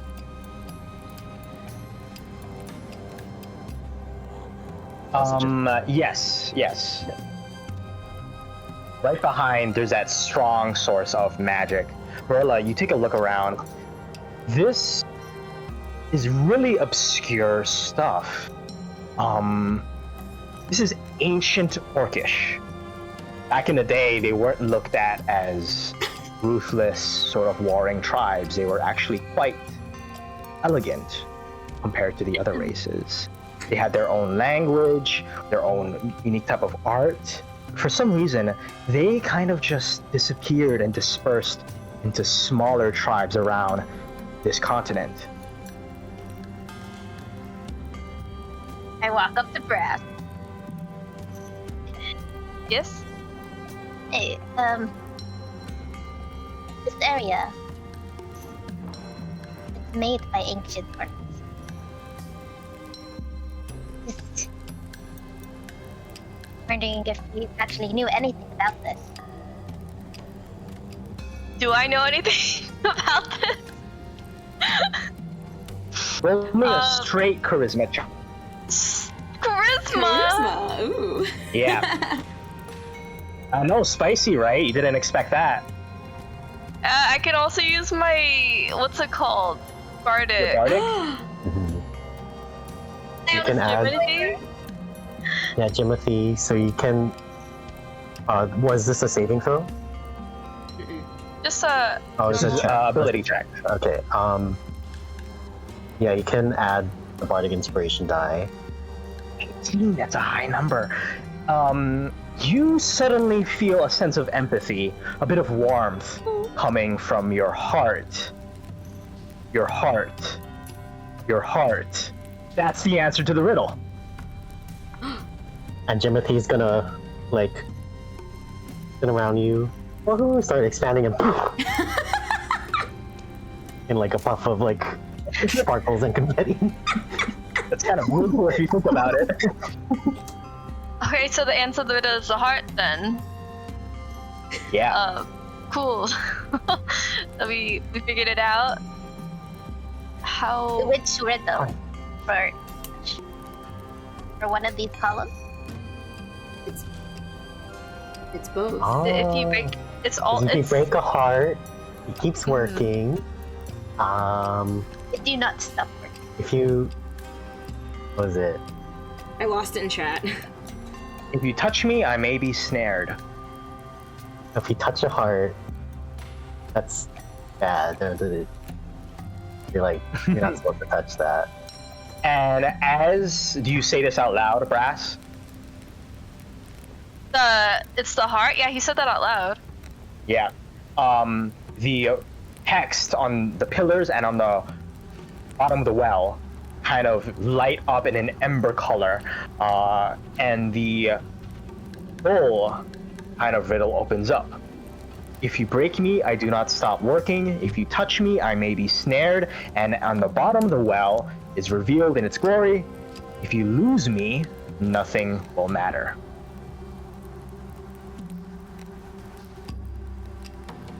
As you speak that out loud, the vines on the door start to unravel, revealing a completely open passageway. From the inside, let me reveal this. That fog.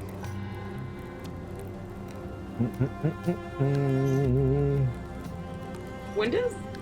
Oh, never mind. Okay, never mind. What was that? Nothing. Okay. How come I can't control the damn fog? Oh well. Never mind. You see a large verdant autumn tree on the inside of another circular chamber. You see these leaves which are continuously falling and almost regrowing. There is rubble on all sides of the wall around this tree. And you feel just a sense of homeliness and well wishes as you approach.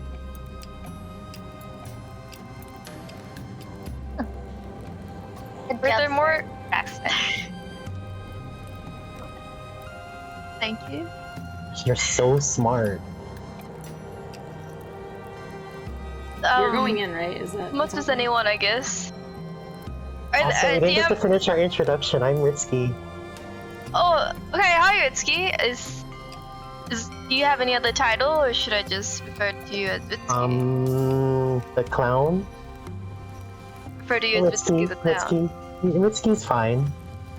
Okay. Ritsuki's It's great, nice actually. to meet you. It's lovely to meet you too. Thank you for the Jimothy from earlier. Yeah, of course. There's more where that came from. Did he tell you anything? Jimothy? Yeah. No. He didn't say anything. Okay, that's Actually. good. He's a little. Oh, alright. Yeah, he was spinning around. Yeah. You just like barely see his eyes behind his the helmet. You did great. Boop, and I'm gonna skip back towards the group. Don't listen to that, Jimothy. He's a fucking liar. Don't believe anything he says. Is there more orcish stuff in here, DM? There is. You have like these what appear to be ancient orcish runes, but unfortunately you cannot read them. But yeah, looking closer, they appear to be like a sort of a primitive, more basic version of the orcish which is commonly known today. But yeah, besides that, there's not much you can piece together. What knowledge that can be gleaned from this place, it requires a specialist, which you unfortunately are not.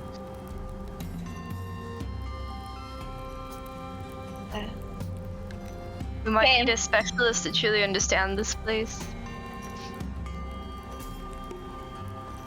Western Autumn 3 right there. Are we... We're all special, so we should be able to figure it out. An orcish rune specialist, specifically.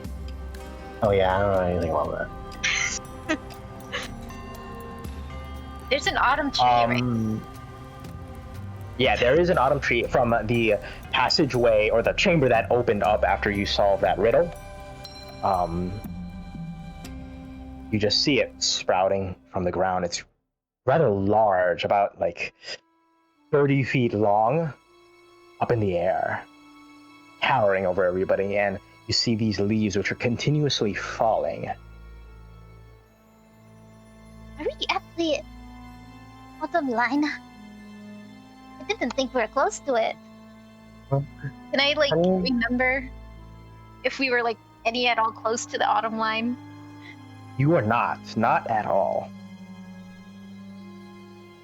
This is You're not at least like 100 miles out.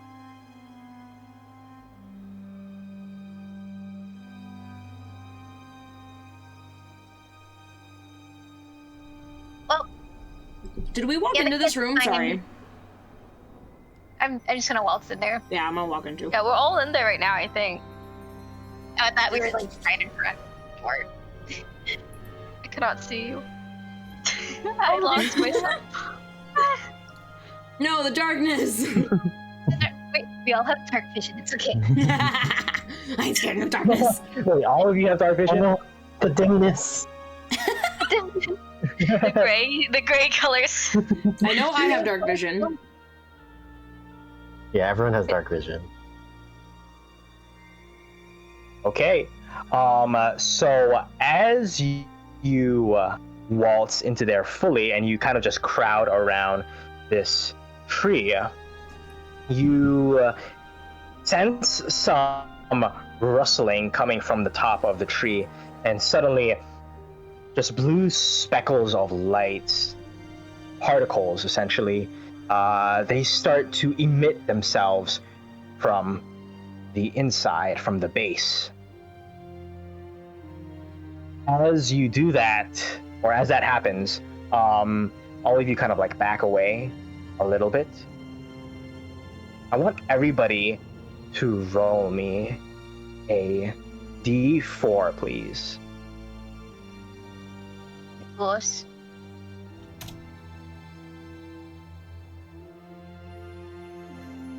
It'll be that triangle. Oh my gosh. Oh, Tree, Wow. tree, tree, Same. tree, Tree. trees. Come on, Mitsuki. Did mine roll? Yeah, 3 Ritsuki, You have to please. hit enter Be after you I'm click to gonna- die. Oh, I have to click. Okay. Yeah, so click on the box and hit enter. You can just, Oh, I see. it's like a command. click on that triangle Did it work? of death. Did you click in? I have to click Okay. into Oh, the there we go. box. So you rolled a 2, it looks like. I rolled Okay. a 4. You rolled rolled a 2, twice, you rolled- 2d4. Oh, where? If you click on your chat I box. see. Yeah. Oh, sorry. Yeah. So, okay, 3, 3, 3, and 2. For any roll that you choose in this session, add that number. It essentially acts as a lesser bardic inspiration. There's no Nice. Timothy. As you feel a sense of calm wash over you, something arises from the bark of this autumn tree. Who is closest to that thing which has started to come out of the tree? Who went in first? The Marilla, I room, think. the room is still dark, so I have no idea.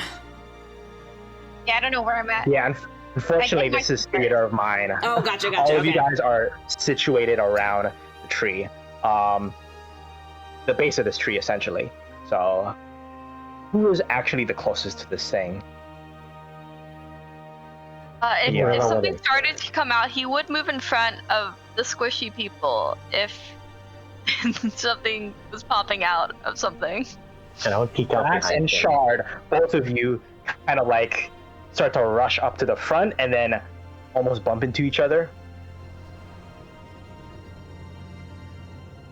I just give him a dirty look. You can't see what he's doing with his face.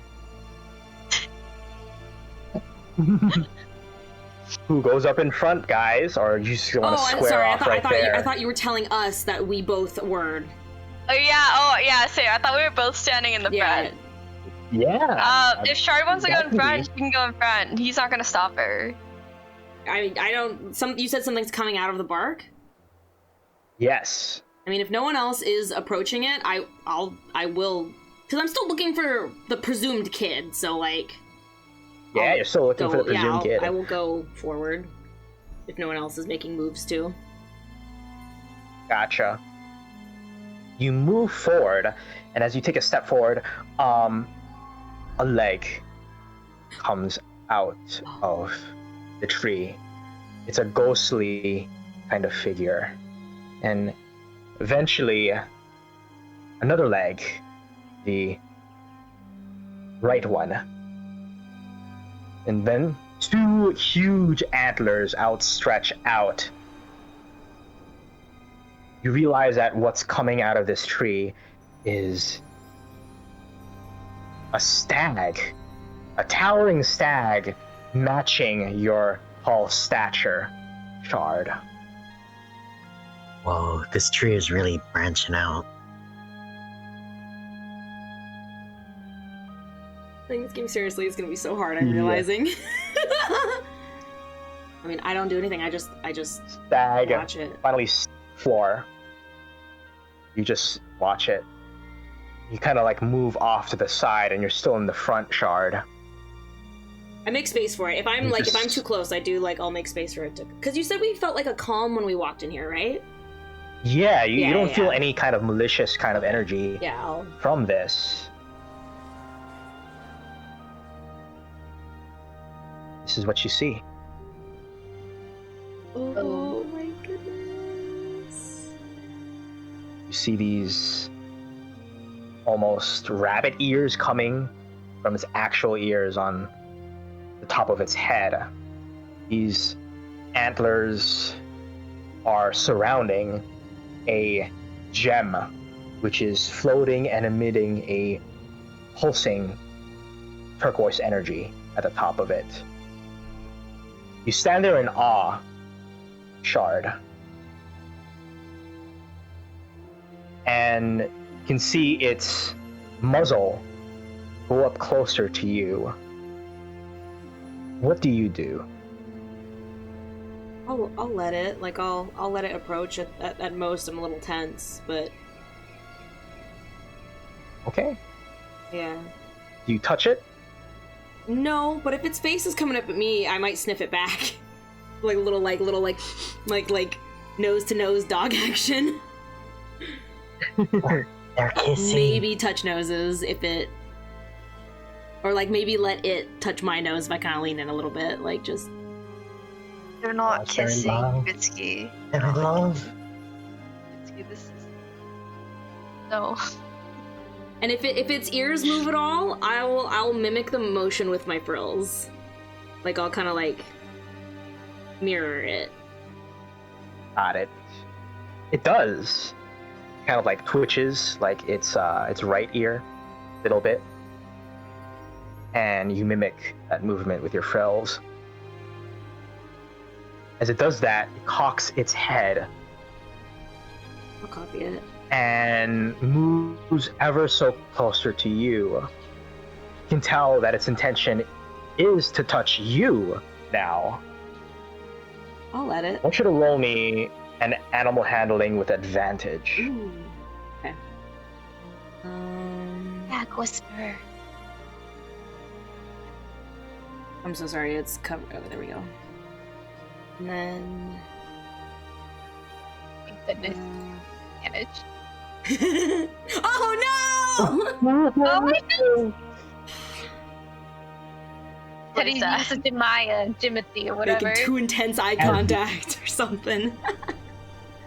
As you reach out, you notice it kind of like hesitates for a little bit before it touches you with its nose, because it's looking straight at Marilla and almost giving you like a death stare, Marilla. Is it me or is it like you want to kill me? I think we'll kill you. Well, you better do your job if it decides to. Just be. I'm just hiding behind brass now. Can I tell that God. this like gaze is kind of aggressive, or do I get the feeling that it's kind of like me?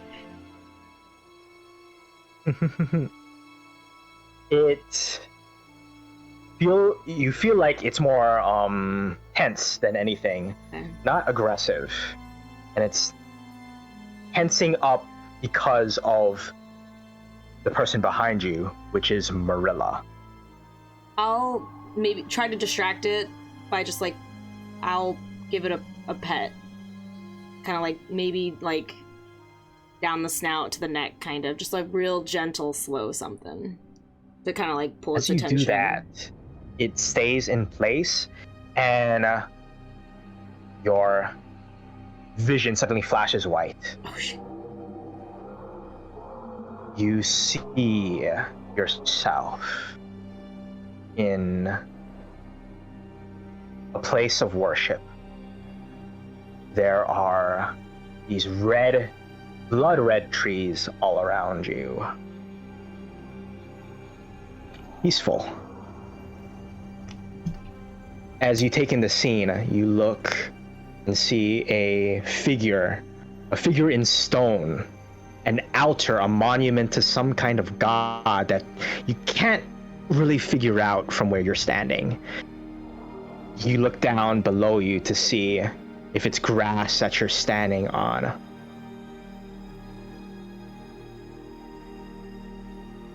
It's not grass that you're standing on. It's your own dead body on the floor, blood pooling from your chest. I'll take a step back. You take a step back and you fall on the ground. Also And catch her. as you turn to the right, Sorry. you're still in the vision, and Okay. the rest of you see that Shard has fallen in real life. So you catch her, Brass. You look to your right, Shard, in your dream, in your vision, and you see Brass's head. Pale. Also without life. And suddenly you snap out of it, another flash of white goes through your brain, and you are looking right at Brass, who is looking at you, picking you up. He'll lean you against like the tree to sit or something. I'll just push off. I'll just stand up. I'll just push off of him to stand up and rub my face. And is the stag still here? All of you are so focused intensely on Shard, you don't notice that it's faded away and gone completely. I'll just look at Brass, and I very specifically looking at his eyes, like making sure that they're not like what I just saw. Basically, just like Do the slits of his helmet. well, oh, you're right. Can I see his eyes through his helmet? Are his eyes visible? So the function of the helmet, it doesn't lock. You can simply remove the flap of the face covering. If I can't see his eyes well, I'll like wrench that part up. And he'll jerk back if you wrench his helmet. Does the flap stay up or does it fall back down? I don't know, Brass, does it? It depends how high it was lifted. The intention was to I need to see your eyes. I need to open. I Sure, wrench. he stands up and it's still open. You flipped it up. He's like confused. But I don't say anything. You walk over. But I make sure he's not touching me Imagine anymore. with you. I What is this place? You look like you've seen a ghost. You are uncomfortably correct. I saw a forest. The leaves were red or the bark was red? The leaves were red. I saw a forest, red foliage. I saw death. And that's when I'll very pointedly look around for the stag. Where did it go? It's gone. All you see are these turquoise-colored particles which are floating in the air, much like the dust particles on the outside chamber. You notice that the tree itself has turned from a verdant orange into almost like a palish color. The leaves have stopped falling. Palish, like it's dying, or Not dying, but rather maybe the magic has been used up, whatever it is. I still have detect magic. Do I sense this? Yes, you definitely sense that the signal coming from the tree, directly from the tree, has sort of faded a little bit.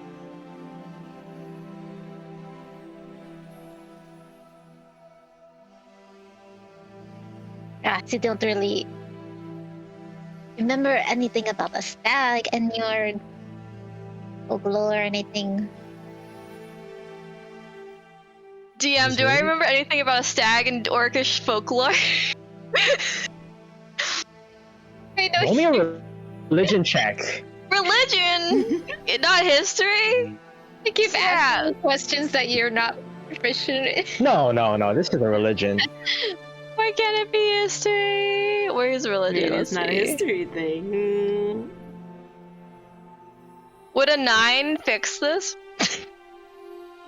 Let's see. It's a 6, but like if I added 3. We added 3. Do you still have your bardic? No, right? No. I mean, she has the +3 we just got, right? Yeah, but like, would 9 be enough, or is it over no matter what? I don't know. Maybe I don't get to know. Do you use it or do you not? I don't think it's enough. So, okay. With a 9, you know that a stag represents endurance. It represents goodness, sort of courage in dark times. At least when it comes to religious symbolism. As it pertains to orcs, they aren't exactly known for that. So you just have this discongruency in your head. You've got no idea why the stag is here. Or was here. I mean, it's probably unrelated to the orcish text we saw earlier. Like, stags are not really a big deal for orcs. Why would Is it it a- be here? Is it a big deal for you, Marilla? It was really angry at you. Look, I don't know what beef it has with me, but I've never gimmick or something like that in my life. Maybe it heard you using your not nice voice. There's some things you don't need to say, Ritsuki. While they're talking, I'll remember we're looking for the kid, and I want to look around for any signs of blood or anything else. Okay. As you go to look for the kid, from the outside, you just hear a familiar voice. It's the voice of Dalton. Oi! I think I found him. That kid! Oh. I'm gonna start heading out. Great.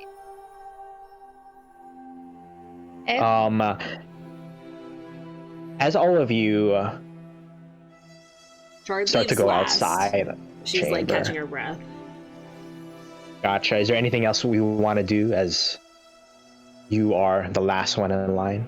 I look up at the tree for a minute before I leave, and I guess notice how in any way it looks different, and also just think about it. Like I'm just like, Go ahead and roll perception.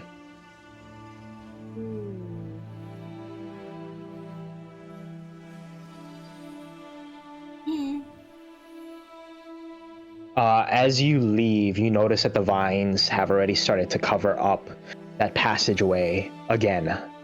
oh shit. But you swear you could see black beady eyes staring at you as you leave the space.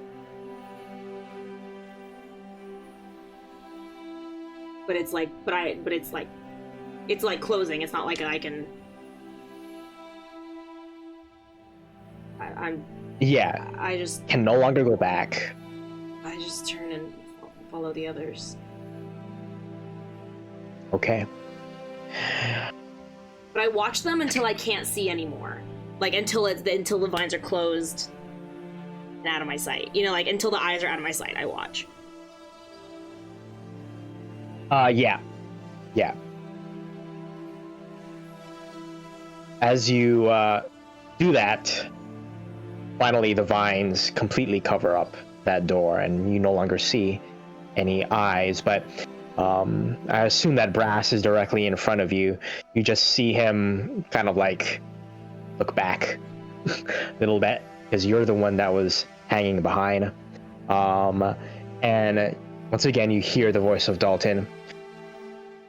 Well, you're not gonna like this, but I think that we heard a ghost or something, because look, and as you climb down, Ritsuki, you just see a very small skeleton. How? But It looks extremely old. That's what I was gonna add. Where's the skeleton? Right next to the base of the stairs. Oh, I'm gonna come and kneel down to it. So sad. You see it has a the same pink dress that was on the doll.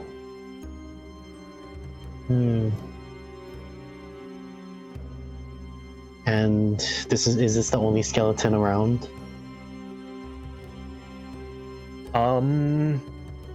Oh, actually, now that the fight is over and everything is calmed down, you see other skeletons as well.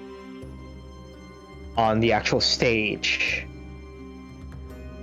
you see, let's see.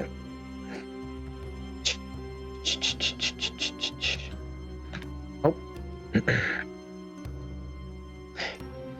Skeletons of these two almost rusted knights, which are facing each other at the center of the stage. On either side, on the left, on your left, Ritsuki, right here, there is one wearing a white dress, and on the other side, sitting on the chair, is one wearing a royal blue coat. Marilla, you clock that a spick and clean golden crown has fallen from the skeleton's head onto this rug over here. I'm gonna go and pick it up. Can I like examine Pick up the crown. like Yeah. what is this? Like who wore it? Like where did it come from? It looks just like a generic crown that a king would wear. Quite small, maybe. You do instantly recognize that it's real gold, however. I can recycle this. Sorry. I'm gonna put it in my bag. Okay. So this is a child skeleton for sure? Or like just a small skeleton? Yeah, you kind of deduce that it is a child's skeleton. And it's really old, so I assume like I can't like really move it easily or anything. I want everybody to roll an intelligence check for me. Shard's really distracted. So. My rolls are so low today. No! Is Brass the true fail girl? 6. I'm gonna use I got my... like 1 nat 20. Everything else is like under 10. It feels like. Downhill from there. Marilla's That main averages out. character. She's on fire! that your Marilla, third nat oh 20? my god. A place to feel good to you, Brass. You can have a title now. So Marilla, just based on how these skeletons are placed, these two skeleton knights at the center, which are clattering, you notice that one of them Oh, you cut out. Oh. Matt, a rusted sword and wait. You cut out for like a full 5 seconds. What Holy does- shit, okay. What does Marilla see? Yeah, you stopped after. So you see, just based on the skeletons, you see two of the knights in the center. One of them has a sword, which is all rusted, and the other has a just like an iron hammer, which is all bent and broken.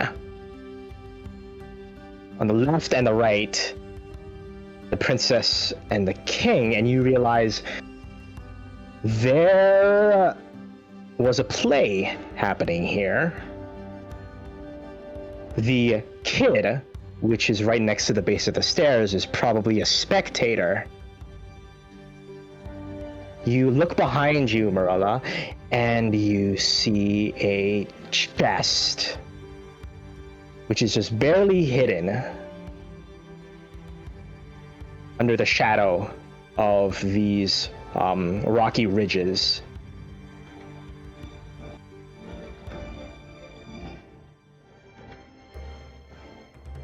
Yeah, there was definitely a play here, and then something attacked them?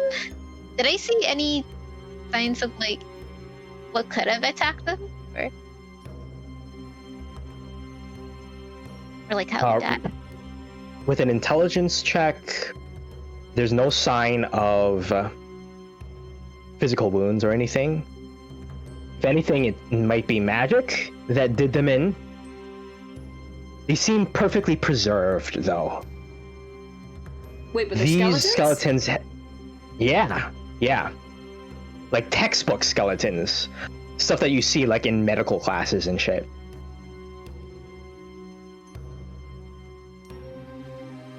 Like it There is hasn't still been this heavy touched. fog. Yeah, it hasn't been touched at all. It feels like you just entered into a completely different world, almost. Okay.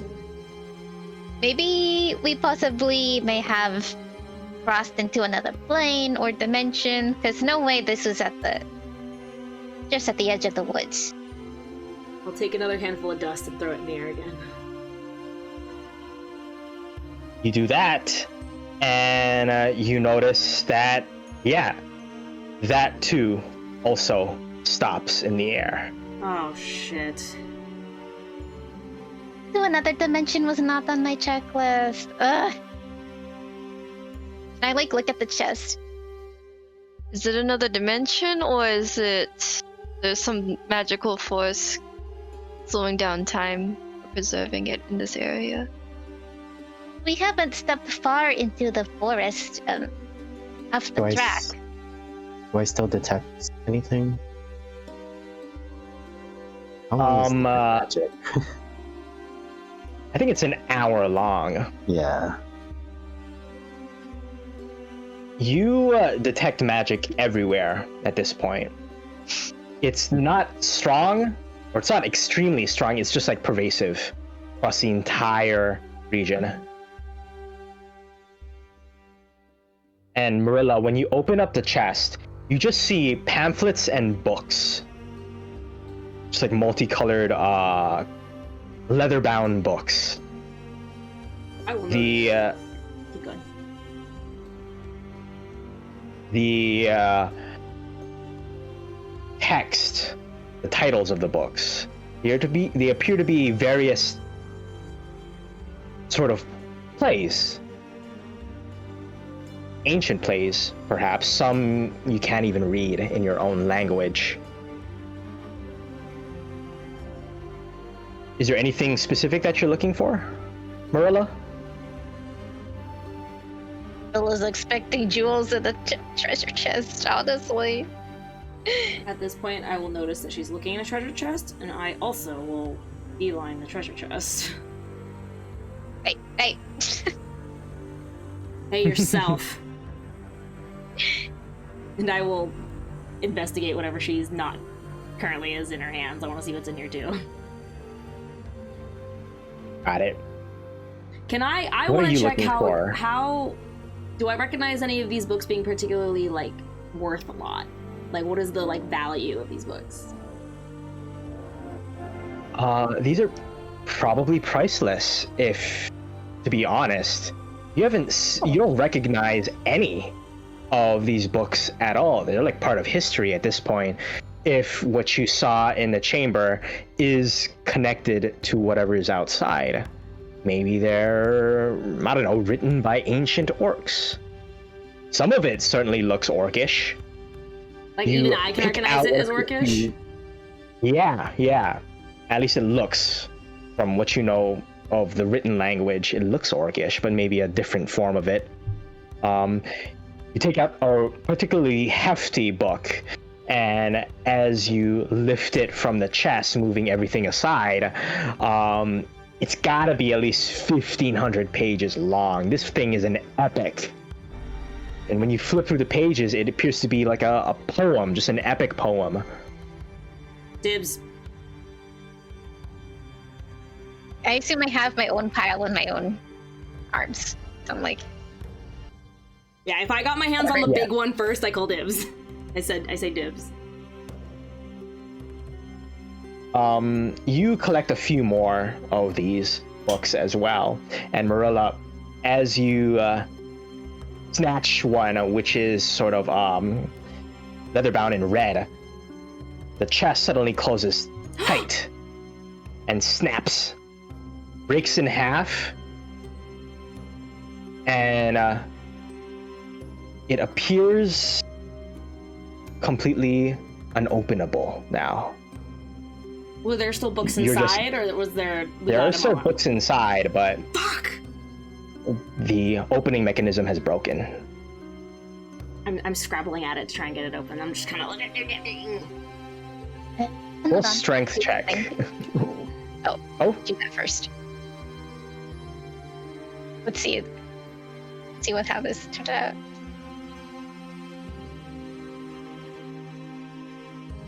Okay. Does it mean anything if I'm proficient in strength checks? Does that do anything for me? So it automatically adds Okay, cool. +3. Okay. Yeah. Unfortunately, to no avail, it does not budge at all. In fact, as you pull, it seems to give more resistance. Fuck! Fuck! Just stop it. Let me try something. I'm going to try and dispel magic if it's the third level higher.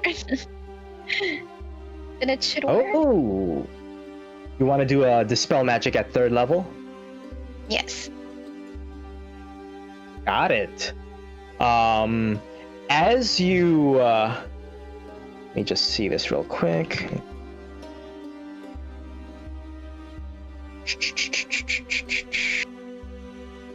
Let me change. Oh wow. Okay. Marilla's got the I big need brain. you to roll me an Arcana check, and the DC for this is going to be 16. Sorry, 15.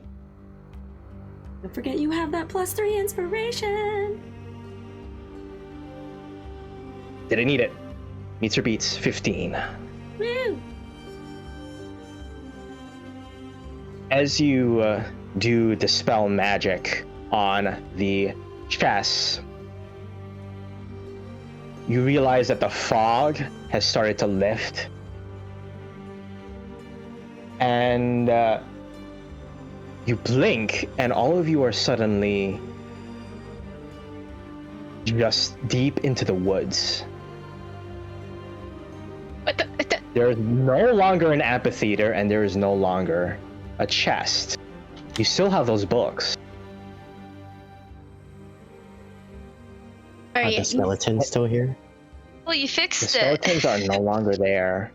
Nice. I had placed the doll while they were doing that. I had placed the dolls next to the skeleton. Are the dolls still there?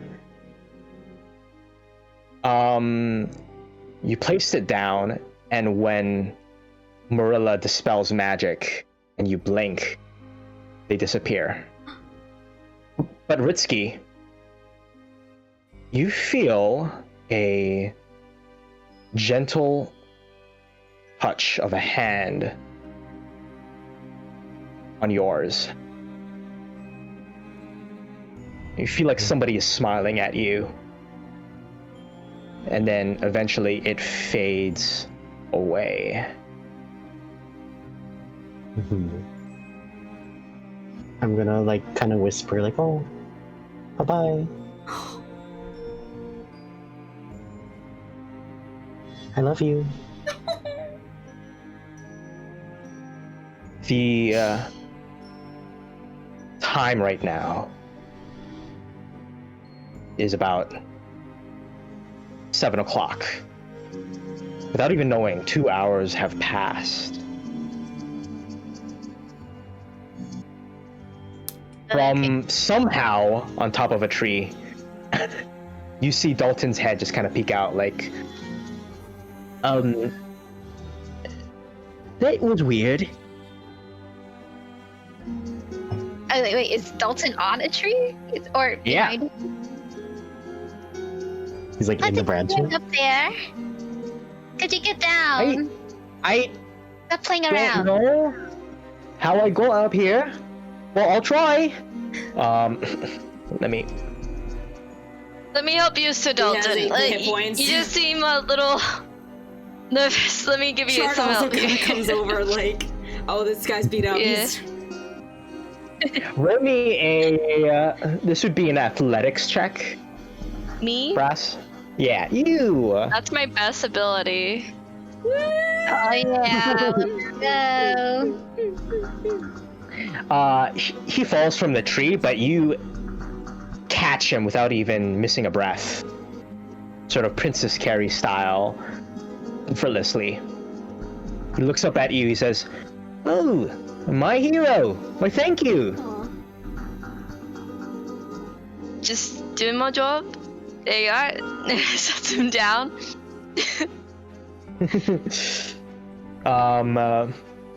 You set him down, and he looks at you. Oddly enough, you kind of remind me of, Gerard. Gerard, is that your friend?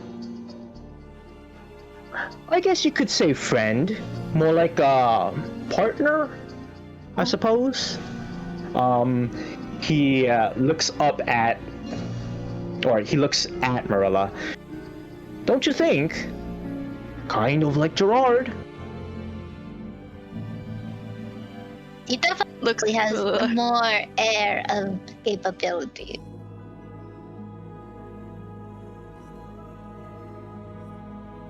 Nods to himself. Thank you. I'm sure Gerard's great, though I haven't met him. Maybe later. Comes up. Maybe you'll meet him just yet, Sir Knight. Sorry, Eh, Brass. I'm white. I guess when we're done with your adventure, and it'll be around that time we go back to your home. Gotcha. That's what he is, right? Yeah. He he kind of like nods to himself, and then he notices Char, what are you doing? I kind of rush over like, oh my god, this guy's gonna fall out of a tree. But he was caught, so I'm kind of just like looking at these books. Like I'm kind of like paging through them, even if I can't read them. Seeing if there's any pictures, just seeing like looking them over for damage, just checking them I'm out. gonna Okay, kind of so just by like her. Read over. like take a practical I'll approach. very subtly hold them slightly lower. What you reading? Not reading anything. Okay, Ritsky, you actually read it. What do you hope it is, Ritsky? What do I hope it is? Written on those books. Well, I would hope to see like a really juicy romance novel.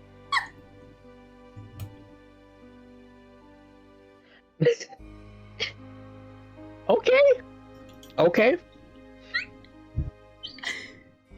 Okay, you Between kind of like two flip guys. through the pages between two guys. All right, you flip to the section where it says 100 love sonnets, volume 50. No, volume 69. What does it say? 100? Love sonnets. Volume 69. The title or the author is all scribbled out. Oh, like someone wrote in this book? It looks like somebody wrote in this book. Jard clicks her tongue. I'm gonna like look at that title and go, nice. Wait, You can read this. It appears to be a romance. Maybe a spicy one, but these are sonnets. These are poems. I'm gonna, basically, it's some Yeah, It's a you GC just juicy romance novel. Sonnets? yeah, you just see sonnets. You read some of them. Do you want to read them out loud? Sure. Do I have to make any up? I don't know. No, these are in common, by the way. Okay. Oh. Okay. Wait. What? Anyway, Okay. Continue. Roll me a d3, please. Me? Yeah, you. Okay. D3? Slash R1D space 1D3. Thank you. Thank you. Yeah. Oh, so I can read this too. This one I'm looking through is in common. Okay. Let me DM I'm gonna you. read it out loud. Ooh. Or yeah, DM me. I shall. On the server, actually. Mhm. And I want you to be as kooky as possible. Oh, excuse me. Ooh. Props if you recognize this. Recognize. So I'm just gonna read it out loud as I read it. So, pick one. I love you without knowing how, or when, or from where. I love you directly without problems or pride. I love you like this because I don't know any other way to love. That's so sweet. I'll look down at Ritsuki and I'll go, well, gee, thanks, but we just met. I know. I'm looking straight up. I know Ritsuki was reading, but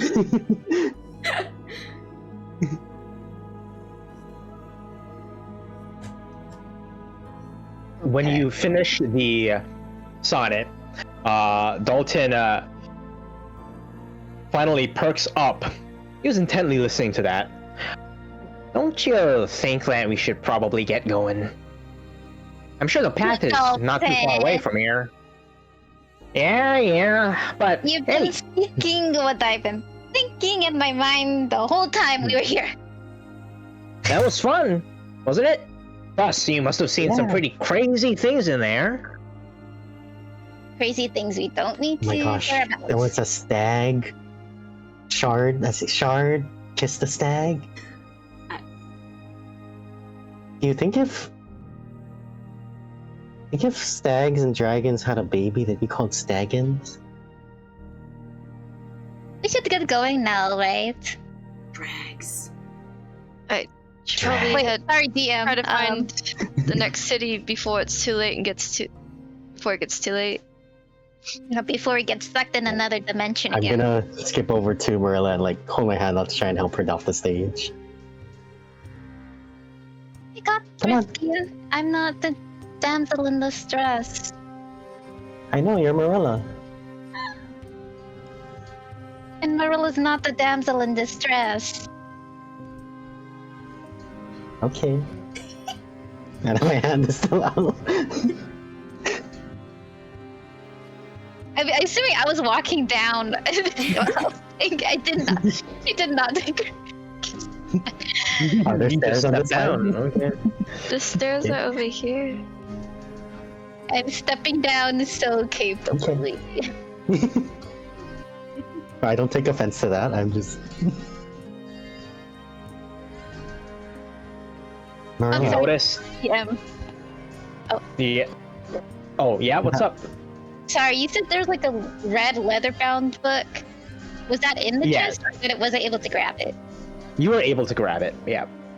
Okay, so I'm just gonna. I have all these books too, so I'm just gonna put them in the carriage. Gotcha. Okay. before we As leave, all of you head back to the. Yeah, go ahead. I just want to ask Marilla, is the monster still there? The ant egg or whatever? Shard has harvested Mhm. a little bit of it, what remains. Okay. But yes, But the carcass is I guess as we're walking, just casual conversation with Marilla, just like, didn't that monster like kind of look like someone we met at the library? The pink one? Oh, y- Looked like Pickik, right? like Kind yeah, of, but not pink. definitely. I was just thinking that when we were fighting it. Just like, whoa, you look so familiar, but like you're not pink. Yeah, just something I was thinking about. Okay. We're not the same species, thank goodness, or else I don't think Piekek would like us exactly. Oh, Pickik likes us. Really, I can't really tell. They don't really say much. I can tell. Of course you can.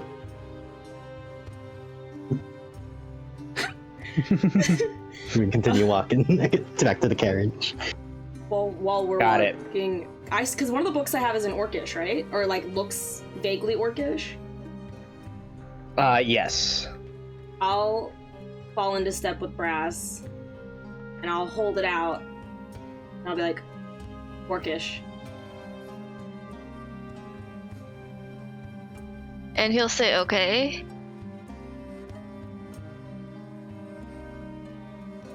Okay. You gonna I'm gonna go try to read it? awkward. I can't hear you, Shard. Oh, Can't hear. sorry, I got far from my mic. I'm like, are you gonna try to read it? Or...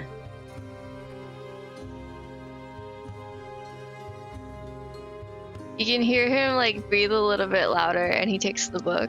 When he goes to read. reach for it, I'll pull it back for a quick second. I'll be like, I want it back. And then hands it to him. He just like hands up. It's alright, just keep it then. She'll shrug. And he like, won't take the book. Okay, then she'll just keep it and walk past him.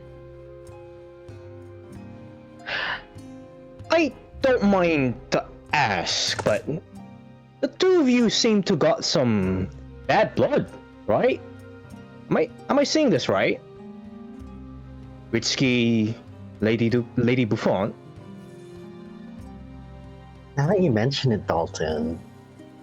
Yeah, do you know each other? Oh, okay. I couldn't tell if Dalton was asking Ritsky and Varilla if they had bad blood, or okay. No. Okay. Yeah. Us if you guys had Yeah. that one. That is so far beyond the range of not being your business. It's not even funny. If you Whatever it is, it's not gonna get in the way of us, not us, from my job of keeping Miss Buffon safe. Well, Mrs. Shard, you can see he gets a little bit more serious now. I'm only asking this because we're all here together now. It is quite close tonight. He, with a dramatic kind of pose, outstretches his arms out towards the night sky. We're not exactly in a safe place. We should travel together. I just want to know that, Sir Knight over here won't have a blade stuck in his throat I'm not gonna kill while we're him trying to sleep. if that's what you're worried about. Good. Kind of like points to his cranium, his head. That's why I'm here. I'm a guard, if you remember. No, I don't. And, That wasn't something well, I you knew. will. You're just a bundle of joy, aren't you? It's been a long day. He just gives you a blank smile, and he turns around and immediately goes to the front of the carriage. Well, everybody, we better find camp. I'll drive again. The rest of you just rest up. Like Mrs. Shard here said, we've had a long day. Better get some. You have the impression I'm married, or? Oh, I apologize. Miss Shard? Sure. Alright, Miss Shard, please get in the wagon, and the rest of you. Wait, Come on, what are do you we waiting for? have enough? Do we have enough room? When you put Well, Brass the has horses his in horse. there? In there. Yeah, he has his horse. Brass is getting his horse while he's talking. Gotcha. You just want to ride right next to the wagon? And Shard, did you have a horse? No. I don't Okay, think you're so. walking on foot. Yeah, that doesn't, yeah, no, I don't think so. Okay, got it. As he does this, he I guess I could say he's just locked in at this point, full on sort of searching the tree line in his guard sentry mode, all serious looking now, and he brings out and turns on his lamp, his gas lamp, and off into the night he goes to find all of you guys a suitable campsite, which he is actually able to do quite easily. Within 30 minutes, he gets all of you guys out of these sparse woods and into a little bit of open ground. You feel yourself, all of you in the wagon, kind of go off-road. Eventually, you just hear cicadas chirping as night fully takes place. The world suddenly becomes quiet, and now you start to hear the sound of a stream nearby. Slow-moving one, and eventually the wagon comes to a stop. Dalton gets off of the driver's spot. Well, this is good a place to camp as any. Camping? Dalton, if we were on schedule, we would have made it into a town. We could have got it in. I did not want to camp. Gosh, I haven't. Well, unfortunately, that's not possible, Lady Bravant. It's not safe to be roaming around here at midnight. I've heard rumors, bandits in the night, ambushing passerbys and whatnot. Keep going. Somebody's gonna notice these lights. Holds up his lamp. We'll eat a quick dinner and head off to bed.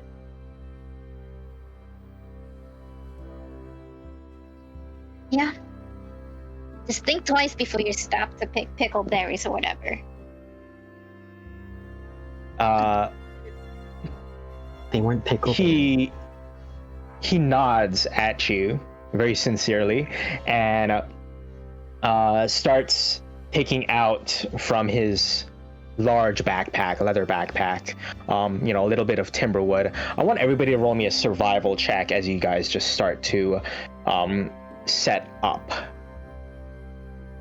When we were getting onto The gorilla's gonna set up anything.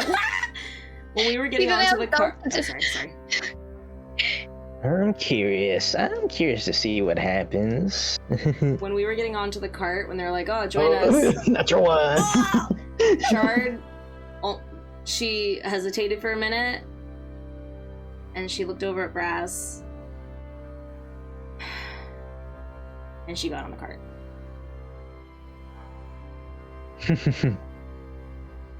And what And you the car- see is helmet man. On a little horse. Bouncing, clank, clank, clank, clank, clank, clank, clank, clank.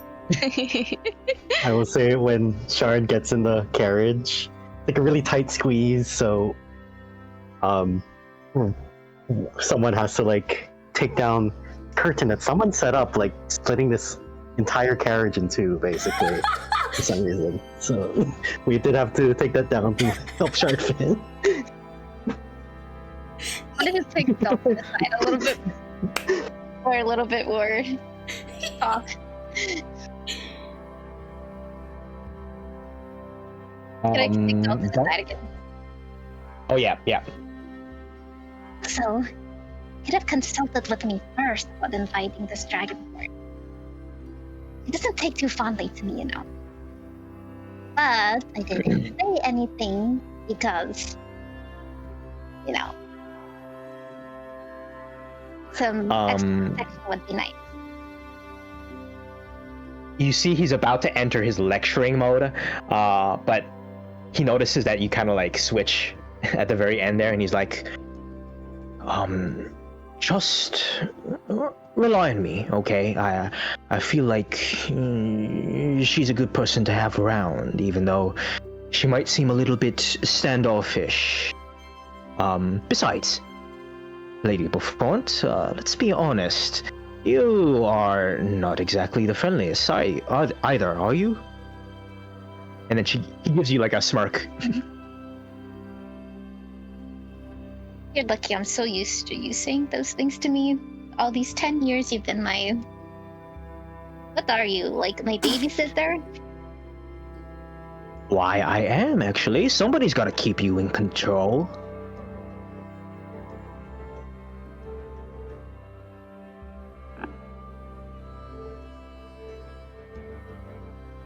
Well...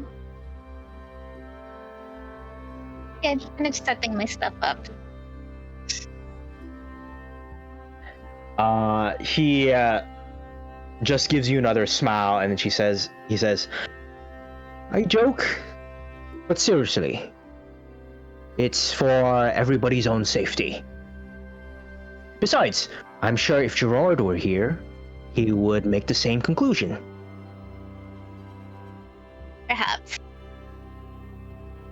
I know he would. He brings out a large metal pot and he begins cooking a rather substantial beef stew, which takes about an hour to fully simmer. Quite a long time. But hey, it's probably the best food that either Bramus and Shard have eaten in a long while as they've traveled. You guys just sit in silence as you eat your grub on your wooden bowls, or? I'm evaluating, if I can, I'm evaluating what I got off of the on keg. To see like what it is. Sure. Unless you want to save that for after.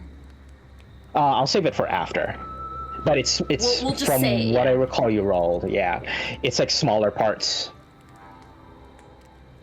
But yeah. So Brass will ask, so Lady Buffont, where exactly are you heading now? I'm not sure if my father told you the details, but I'm sort of doing some work for him. I have a contract that I'm supposed to sign in Monae Gaso to establish one of our stores over there.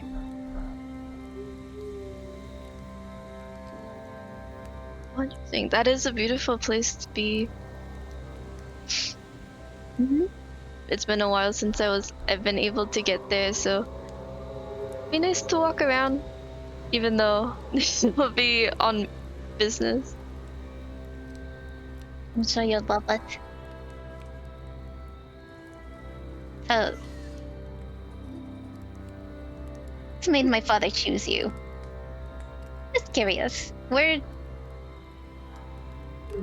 did you come from? Where did you train? Let me look at my note.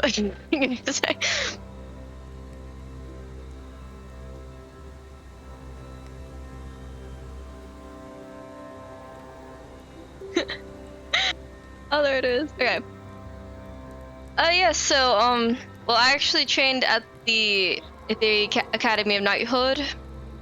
It's out there in Pearl City.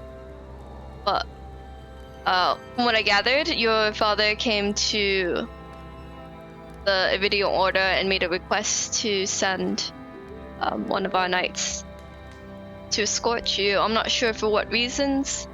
He decided you needed extra protection. However, the captain made some choices, I guess, and here I am.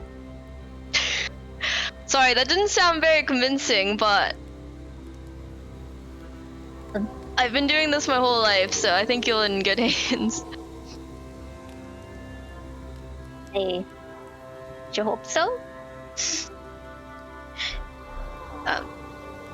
Yeah, when Brass says like he thought like we were looking at the extra protection, she looks at Dalton. Like, yeah. Perhaps I needed a little bit more protection. What's that? Nothing. I'm like next to them too, chewing, and like mouth still full of food. I'm like at Brass, like, yeah, you know, you're actually like kind of late a little bit. Oh, did something happen before I got here? Yeah, it was crazy, right, Marilla? Unfortunately, pretty crazy. Yeah, like a few days ago, these guys attacked her cart. Dalton, Marilla, you missed that. Well, at least it looks like you all got off well. Nothing long-lasting. Did they take your stuff or fought them off? Oh, I scared them off.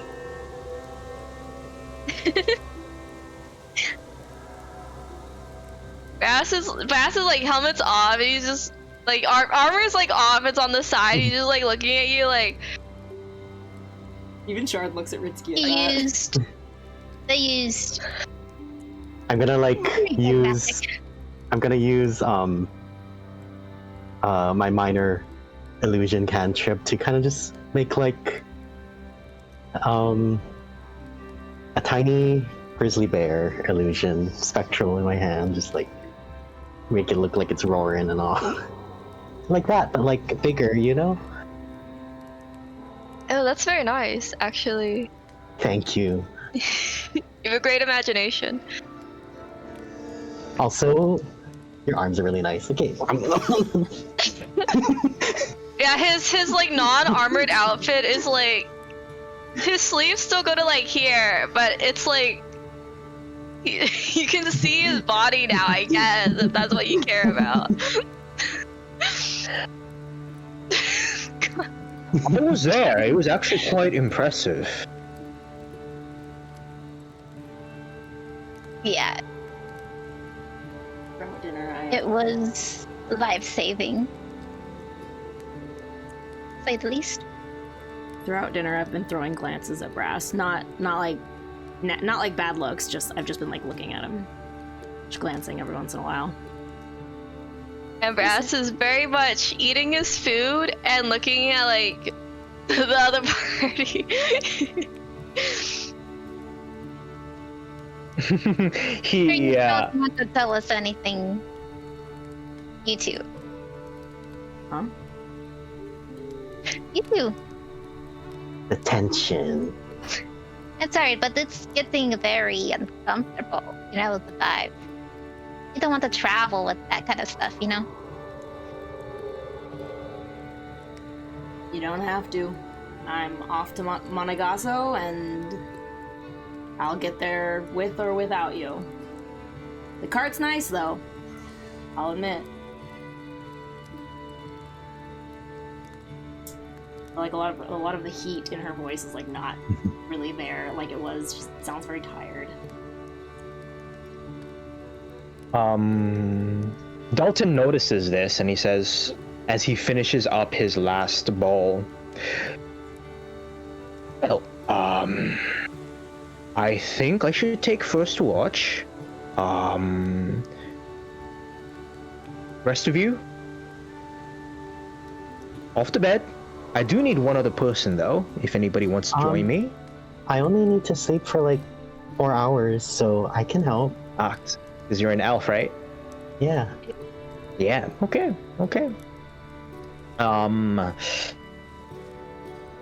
So Ritsky, you go ahead and take charge. Go ahead and roll me a perception check. Any last words as all of you head off to your bedrolls? I'll just say like, wake me when you need me. Yeah. Grass will also say something like, "Yeah, if you need me to take watch, I can do that as well." Sounds good. I'm gonna assume the cart is like big enough for Marilla, so she's going in it. Yeah, no, definitely. And then she's just gonna do her like little routine in there. Put her hair in a bonnet. A fishbowl. No. It's like a water balloon. It's a waterproof bonnet. A shower cap. Get anything wet. She's unconscious. She can't get control of the water. Gonna get wet. And do I have a tent? Yes, you do. Each of you have your own individual tents. Okay. And Ritsky, with a perception like that, let me roll for Dalton real quick. Wow. Okay. The survival check like shards. Her tent probably looks like shit. As you take point near this bank, you guys are just kind of like sitting right next to a log. It seems somebody has cut this tree, taken the wood. You can see, or rather, for the first 30 minutes or so, it's rather quiet. Even Dalton seems a little bit sleepy, but he does his duty. With your perception, Ritsky, you don't notice anything out of the ordinary as night Shard does not sleep shape. well. Maybe has a nightmare. Dalton notices some shuffling in Shard's tent, and then kind of like leans over to Ritsky. So, you ever thought of, I don't know, joining the god life, just like me? Or Gerard? Oh no, that's not. No. That's not for me. I'm Ritsky. I'm a clown. Well, Ritsky, it's not in my purview to ask you this, but if you can, will you please, if it's in your travels, I suppose, in your path, just accompany me and Marilla. After we make our trip to Monae Gaso, well, we'll be heading off to Pearl City right away. Of course, yeah. If I don't find what I need in Monae Gaso, I would need to go further up the coast. So, of course, I mean, you two are my friends, so of course. He nods very rapidly, gives you a bright smile. You do remind me of Gerard at times as well, oddly enough. I gotta say, we need to have more people like you, reliable, honest people. Yeah, I get that a lot sometimes. A few times. Well, keep it up. You've made a good first impression on us. And well, to be honest, I don't think anybody expected to meet a clown. I mean, is that offensive or anything? Can I call you a clown if that's what you are? You can call me Ritsky. Okay, Ritsky. Yeah, I'm a clown. All right. Ritsuki, he extends a formal handshake. And I'm gonna shake it. I have done this the first time I met him, and I'm doing it again. This time it's like a firm one, as if like you've made a pact with him. It's a guard's handshake. Ooh. Yeah, like I You go for it. guys I, are like, brothers now. I like start to shake, and like I feel like his hand not move, so I'm like, oh, okay, and then like I settle into like normal handshake.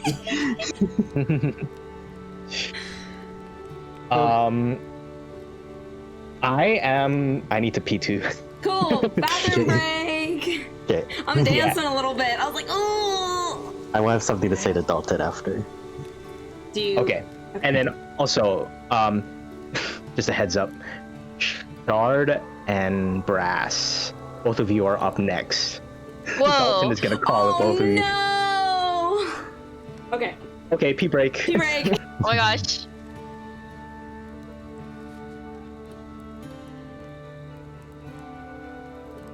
All right. I can't hear you.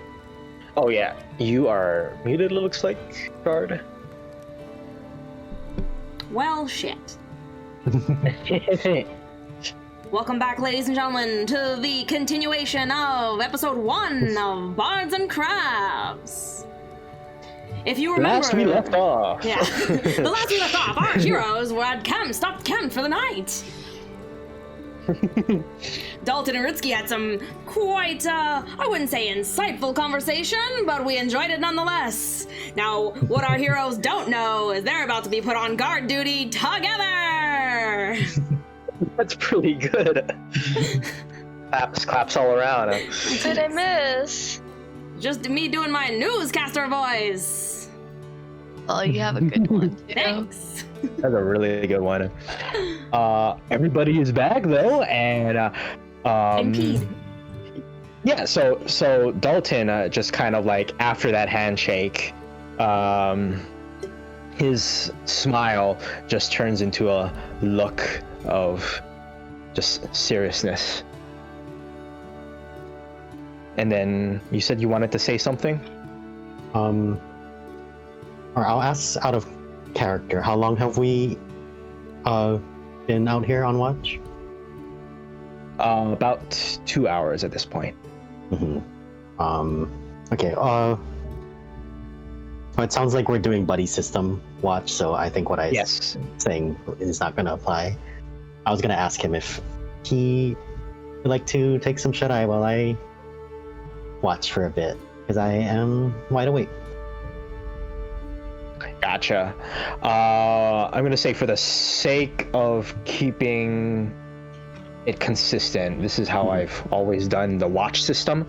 We're just gonna say that both you and Dalton finally get some shut-eye, but eventually, you just feel tapping coming from your shoulder, Shard.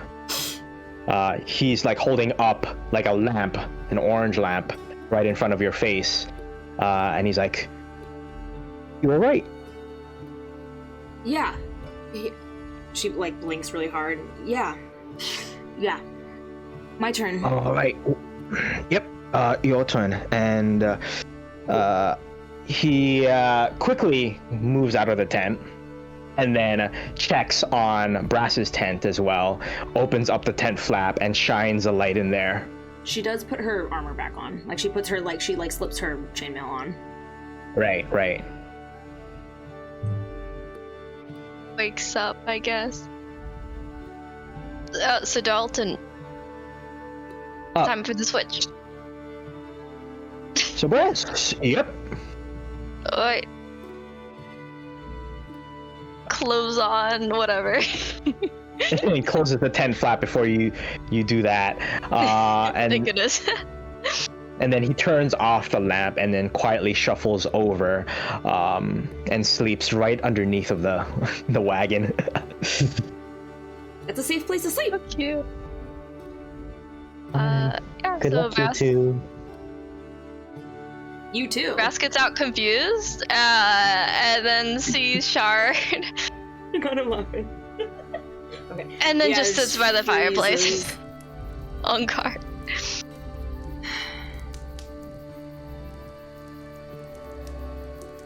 I didn't realize, and she comes to sit down too.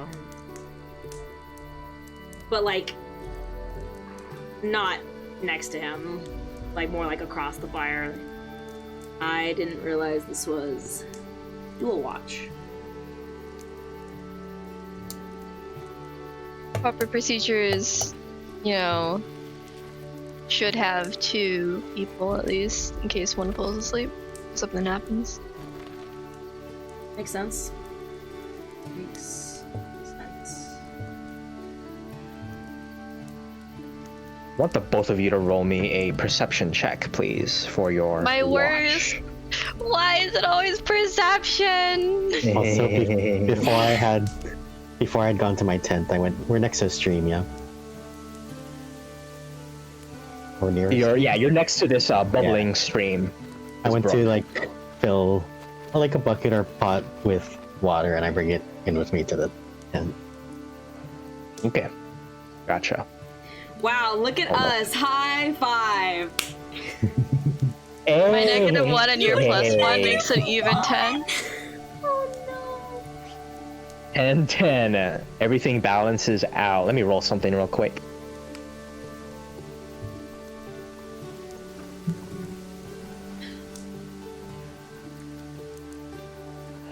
Okay. I rolled. So far, nothing of note within the first hour. Is the campfire on? I assumed it was. Yeah. Okay. When things start to like look quiet, I'll go and grab the books that I got out of the chest and bring them back to the fire to like peruse while we're chilling. Brass will polish some of the armor that got dirtied. Take some time to do that while he's watching. Can I? Gotcha. We can maybe also do this after, but like, how many books do I have and what are they? Like, or which of them can I read? Not what are they, but The only one that you can read is the one that Ritsky read off of. It's that huge leather-bound book with thin pages, and it's just filled with like, it's essentially like an epic poem. yeah. And at the very end, there's like an index, and there are smaller sonnets and such, dispersed in there as well, perhaps by the same author. Some of it is in common, some of it, a lot of it, are in completely different languages. Multicultural. Okay. But The rest- none I recognize. None that you recognize. This is you suspect that this is like some kind of historical artifact that you're reading right now. Casually reading it there. I'm also checking it over like for damage, like how one page was scribbled on, like handwritten notes, ripped Yeah, pages. Like there's a couple of notes. Graphite written on the margins. It's slightly damaged. Some pages have been ripped out or creased and earmarked. She makes angry noises when she sees that.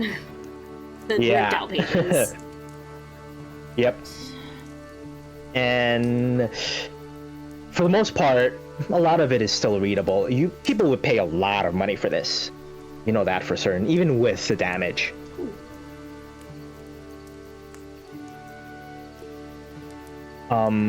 Brass, you notice just like furious kind of flipping of the pages and just clicks of anger coming from Shard. Is there anything you want to do besides? He'll look at her for a moment, and then he'll mostly keep to himself and keep watch. Got it. As you reach what you think is the end of your watch and almost time for the night to end, you I have one thing. I Yes. do at some point eyeball Brass's sword, and I appraise it. Weapon? Not like not necessarily like monetary worth, but like craftsmanship. Okay. Brass, describe your sword. Well, if he has his armor, his plate armor out, that means he's probably using his great axe. Oh, that's what I meant. And I'm sorry. Sorry. And it's the same. A lot of the metal's like the same color as his armor. That's like that like almost white silver color. Double axe both sides, you know. It's sharp. It's real sharp. You tell that it's been well taken care of. Wiping the blood off, you know, after every fight, like you should to keep, you know, it's shiny. Nice little grippers on the bottom. Grippers. I don't know. Is that it? Is that good enough? It's a standard knight's blade. For the most part, this is it's standard issue for his order. Mass basically. produced. That's kind of it. Maybe not mass produced. Obviously, like a lot of care has been made into these weapons. These are knight weapons, which are much more expensive, but they are definitely more reliable than your standard soldier. Okay. That's it. Okay, you just see the light kind of catch off of the blade. It's very clean, and while you're doing that, starting to zone out, you notice there's just like a flock of birds. You don't know what kind of fly off from a nearby tree, off on the tree line. There's some rustling. I'll like throw a tiny little rock at Brass to get his attention. He doesn't need. He saw that too, right? Okay, if he is not reacting, I will. But if he is, then I won't. You hit him with a rock, and he's like, Throw the rock anyway. just like a tiny little like, kind, you know. he's just like. But if he looks like he's already aware, she doesn't do it. All right. You stay here. I can go take a look. She'll still stand. Like, I mean, isn't the point that both of us are on watch? Yeah, so I'll go scout, and you can protect the people that are sleeping.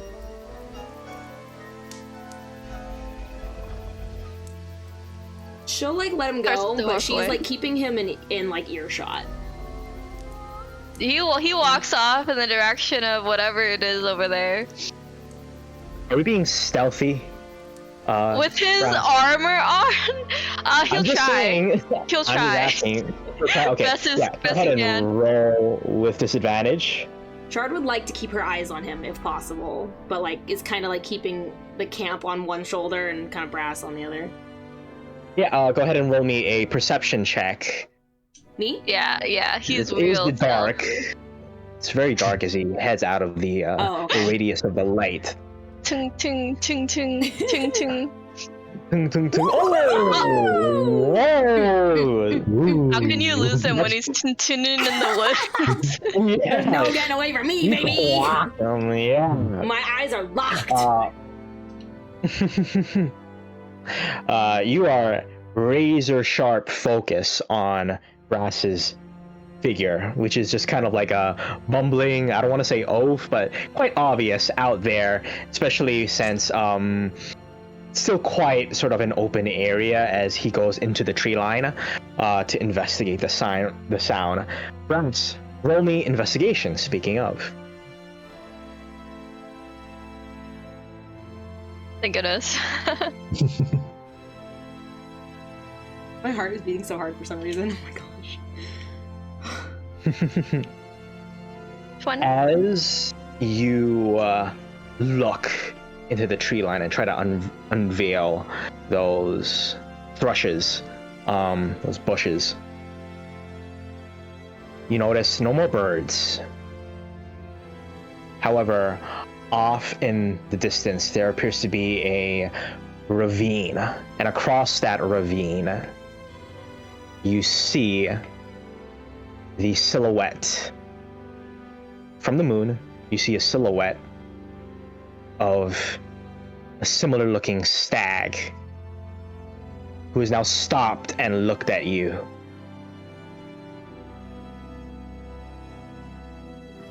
He's gonna look at the stag for a moment and think. What's the energy off of the stag? Is it like tense? Is it angry? Is it chill? Is it following us? Roll me an insight. Roll me an insight. Snaps. I don't have any more. Wait a minute. Did you use your +3? I used my +3. I'm like, I could use my action surge, but we just rested, so I won't get that back. I might need that later. Did just rest. It's oh wait, I'll just hear. you'll just okay. It's indifferent, but it continues to sort of look in your direction, Brass. None of you have made a move yet. Do you want to do anything?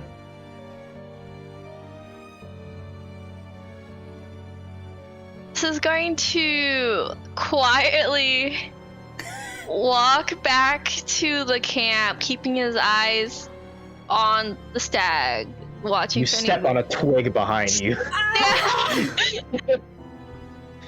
And the stag just takes off, and you feel like a heaviness kind of lift from your chest.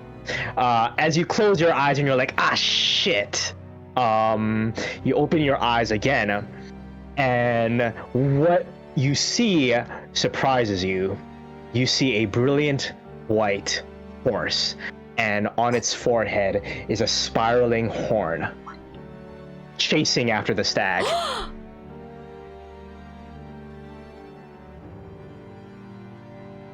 Am I conscious? Wait, is this Kinda reality? like blink, and it's so fast. It's gone just like that, and in its wake, you see just the slightest remnant of almost a rainbow, a path that it's made in the direction of that stag, and that too starts to fade, and then eventually turns back to normal.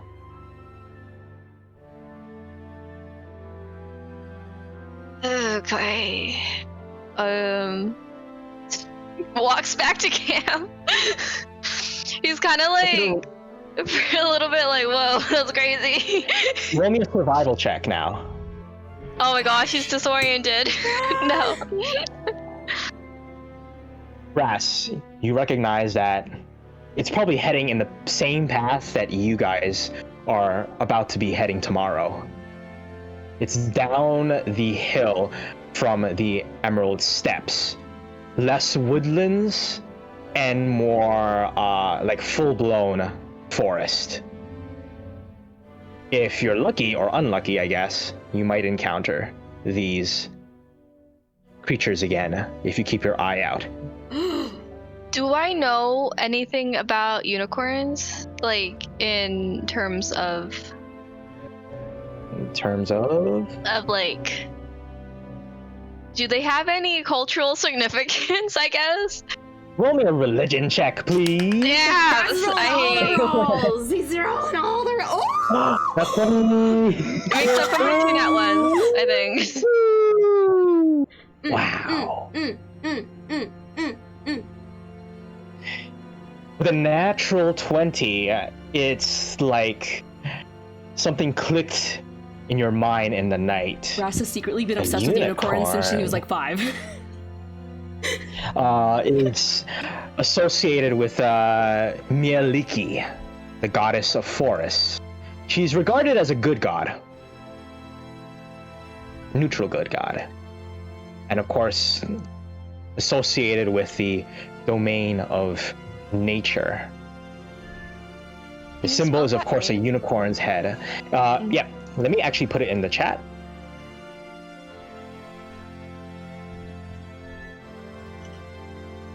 But with that natural 20, I'll give you more information. It's chasing a black stag, which is represented by Vishaba, a chaotic evil god. He is represented by black antlers, and most strikingly, you suddenly remember in your boring ass classes at night school, this god is associated with the domain of trickery. Everything's clicking. All the synapses of his mind. Thanks to you.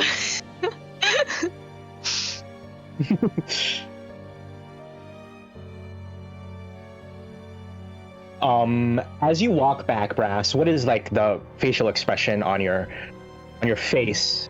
What does Shard see?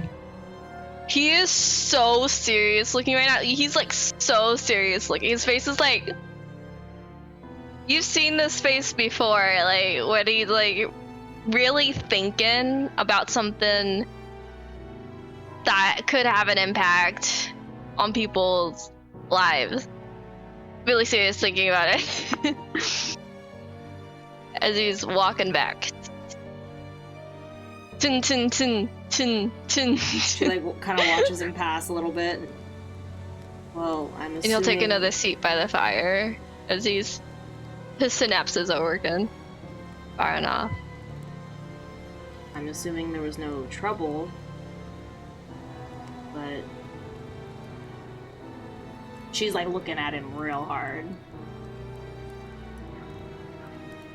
She hasn't sat back down yet either. She's just kind of standing there like looking at him like.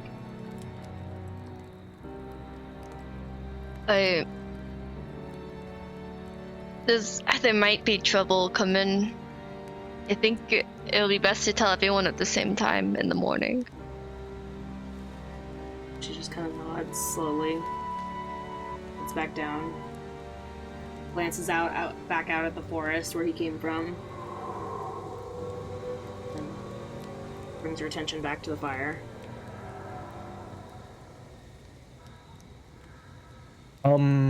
Okay. You finish the rest of your watch without anything else happening. Quick question to you, DM. Yes. The other stag did not have black antlers, right? No, it did not. It was like a brilliant pale blue-ish color. Okay. Thank you. Take that as you will. Take that as you will.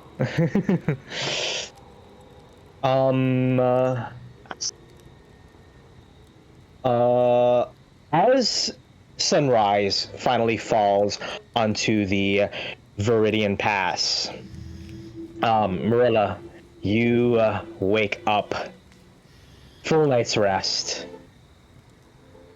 Same as you, Ritsky. Can I describe something that I do every sunrise? Yes. So I do wake up pretty early. I sleep or I do my trance for 4 hours. And at sunrise,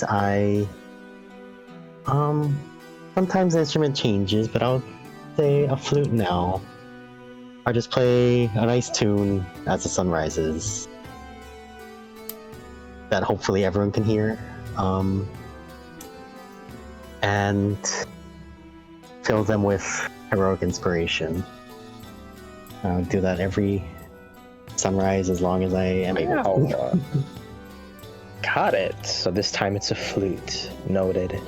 But yeah, you just hear this really pretty tune coming from Ritsky's direction as all of you guys quickly wake up refreshed. Dalton rolls out of the bottom of the wagon and then gets up, immediately grabs a piece of stale bread from his backpack, starts munching on it. Are we marking down a ration off of our inventory? I like to play loose with rations and stuff like that. I don't like to keep track of it. We had beef Really. stew.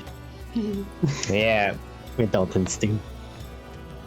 But yeah, as he's munching on this thing, he's like, "Alright, I better get going."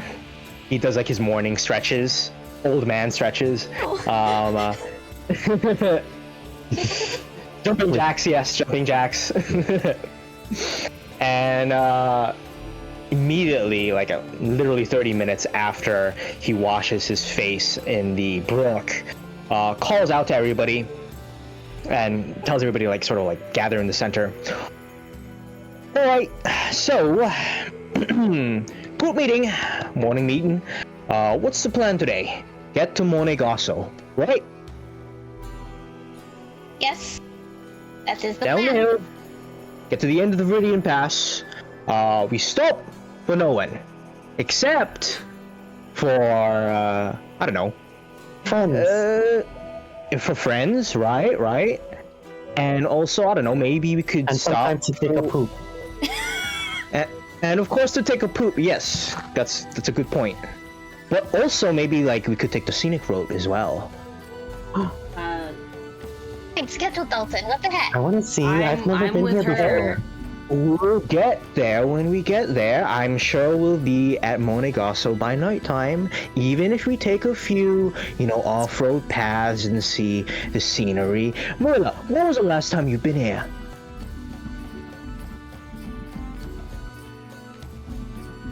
Way to the library. That's the last time I've been here. Don't to see anything else. No, just around here, in nature, without having to worry about some mission that your father told you. It'll be like when you were a kid again. Thanks. This is. Wait, what? Do you think this is a field trip? Well, I think so. Ritsky thinks so. In a way, it is a Yes, field trip. Bill. We're on a trip. Actually, before we leave, the vibe might be a little less field trip. Last night when you all were sleeping, I saw another one of those magical stags. This one though, it Shark had the black person. antlers, which, as we know, is related to, probably Bishaba, the god of trickery. There was also like the unicorn, who it was like really thinking about all the classes I took in night school, and it reminded me of the Mialiki, who is, the good god of nature, and they were chasing Bishaba towards Monae Gaso. So this path that we're on, either the stags are following or they are ahead of us. I'm not sure, but I think it's connected to what we saw earlier yesterday. But it's not a good sign to have seen that. There was a stag. Like the first one. Like the first one, except it looked different. In the folktales, always the black stags, that is Bishaba, right? Is usually the representation, especially being chased by a unicorn. But I will defer to whatever Lady Buffont determines is the best approach for this. However, I suggest we all be wary of our surroundings and maybe not treat it as a happy little field trip, and be a little more focused. Dalton regards your words and looks to Lady Buffont.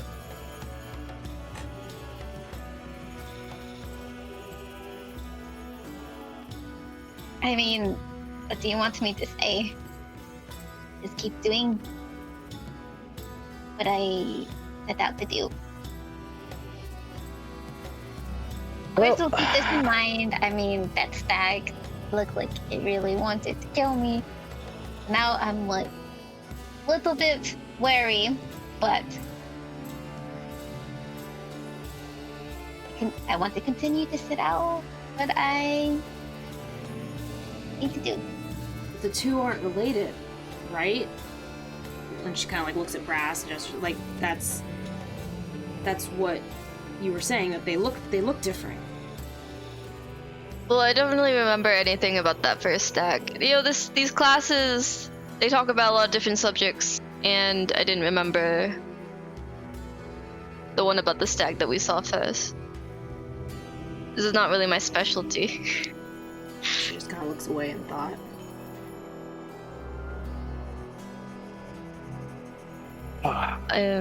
Yeah.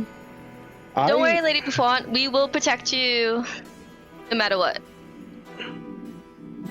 I agree with Oh, Brass's stance, and Yes. I apologize, Lady Buffont. I think after what Brass here has observed, I think perhaps maybe you're right. We'll leave the field trips for later. Here, unicorn. What? Sorry, Ritsky. But I want to see a duty comes unicorn. first. Oh. Duty. Dude. D-U-T-Y. Duty. Duty. so there All of you get going. Brass, you are side by side, riding next to the wagon over here. You see a few, travelers, maybe merchants or just normal civilians, kind of pass you guys by. But I wave hi to everyone. per Marilla's guidance, Dalton also waves hi, but continues on without kind of interacting. As you push through, a thick and heavy fog starts to form over the forest grounds. Is it You see familiar? Dalton kind of slow down a little bit. Ritsky, your ears kind of like perk up for a bit, and then Dalton sort of like blinks. This is not normal. Is this similar to the fog from before? Well, obviously, looks like it. And I'm riding up here. Trixie, slow down, slow down. Ooh, good girl. Oh, that's not good. As you get closer, the field of view gets narrower and narrower. You can barely see what's in front of you as the fog thickens. Shard's gonna jump Brass out. keeps a hand on the side of the thingy to make sure that they stay closed. Like, hold on to something. Shard's hopping out of the cart, and she's gonna get on the opposite side and like walk with her hand on it too. Got it. Keep your head out from Dalton out of the carriage. What is it now? Stay in the... Actually, no. You probably want to see this. He outstretches a hand out, and then he offers the leaf to Lady Buffont. And you recognize that the leaf is this unnatural blood red color. Wait, he hands that to Marilla? Yeah, Okay. from the front of the carriage. Okay, So but- you don't quite so, see yeah, it. Shard's not in a position to see it. Yeah. Why is it red? It's Um... on the line. No clue.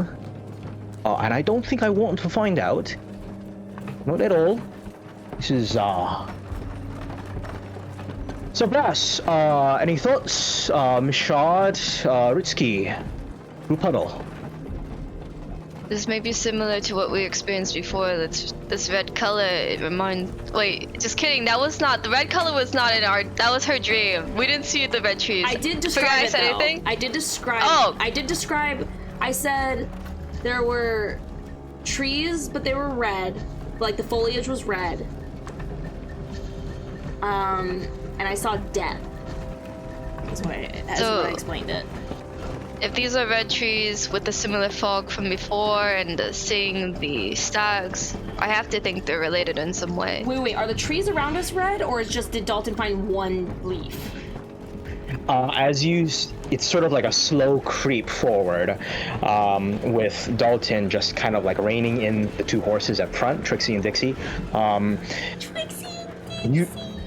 You notice that now you just see the trees, which were once splotches of green and pale green, turn into these blood red treetops. Falling are these leaves right on top of you guys at a furious pace. I adjust so Brass is in my sight. Just kind of, maybe if I hang back a little bit closer to the... Oh, wait, we're huddling right now, right? Never mind. I'm assuming we're huddling around huddling. Dalton Yeah, in okay, front. we're huddling. Yeah. Okay. And they look the same? Like, as what I saw? You look maybe not the same location, but very similar. Very, very similar as what you saw in the vision.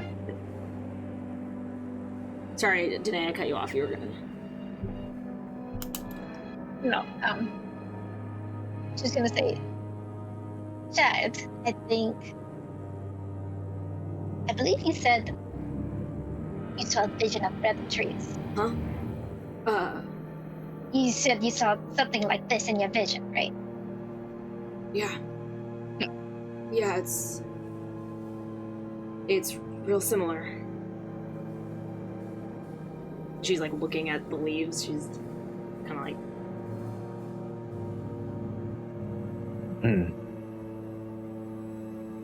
Why is it following us? Why is the magic following us?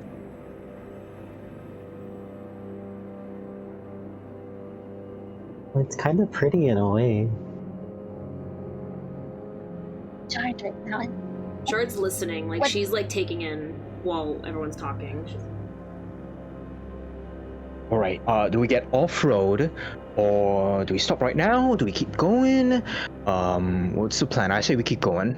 Get through this. Keep our eyes and ears open. Stick close to each other. Hang on to the wagon. Yeah, Are you we can able keep going. Are you able to disperse this fog like before? Yeah, that. Let's go. Sorry, what did you say? Are you able to dispel this fog like before? Is Sure, if this magic? Is this magic? I I'm don't. pretty sure this is magic.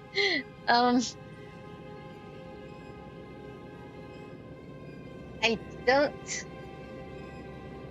Magical effect. Okay. I am going to... Uh-oh. 1 minute timer.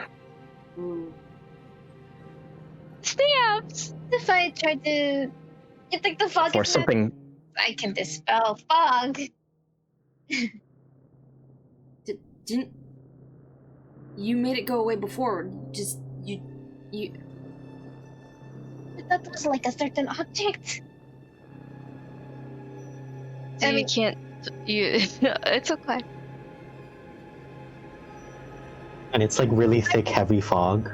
It is heavy, heavy fog. Can I shoot off a story wisp and like just see how long I can see it for? Yeah, what does this starry wisp look like? It is a mote of light that I can shoot. And when it hits something, whether a person or an object, it'll emit dim light for a little while. Got it. Okay. Just for a few seconds. Gotcha. So, I need you to make me a perception check with disadvantage, Ritsuki.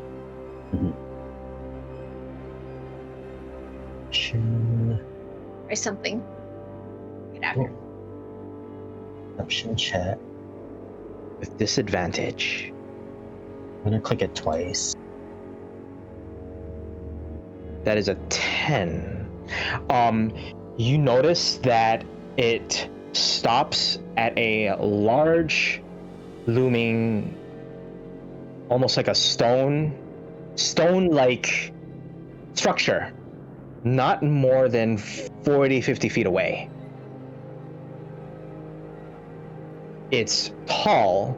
It has smooth curves. It's hard to make out the detailed features, however, and you can tell that it is built on some kind of round, gray pedestal. There's something over there. Rock, stones. And a wall. Can I, like, without thinking, I'm like stepping forward away from the group? Moving. Okay, you're moving ahead of the wagon at this point. Oh, Whiskey, don't get too far. Oh. Sorry, I'm gonna kind of fall back, but we are moving slowly, right? I don't know if we're moving Yes. at all. I think we're moving. We are moving okay, slowly. Cool. Okay, cool. So I'll fall back a little, but like I'm definitely like, I guess at the front of them, heading towards this. Got it. Maybe it's So- the treasure chest. I'm going to follow too. I'm sorry, what was that, Marilla? No, she's just like, maybe it's the same as the treasure chest. Like, there's still magic from there, so she's following Risky. Or wants Okay. to see the object too. As you come up closer, and you want to fully reach the stone structure, Dalton is moving very slowly. Do you want to stop him or anything, or say anything? We've reached it. Okay. We If you should all yeah. stay within view of each other. okay. Coming up Yeah, closer. Yes. Come on. Catch up. Or like What's that? we're walking together, right? Yes. Yeah, I think we're staying as a group, but heading up to this stone structure. And Dalton's coming with us Gotcha. with the cart, or Yeah, Oh, it's Dalton a is box. coming with Okay, you guys okay, at the cart. okay. Yeah. Mhm. As you come up to this stone structure, you finally get a little bit of detail. Shard has taken out her. She like has her shield and hammer out. She's just kind of like casually walking with it, but it's not like they're not stored. What is this Red Robber's ambush? Shh, we probably weren't supposed to see that.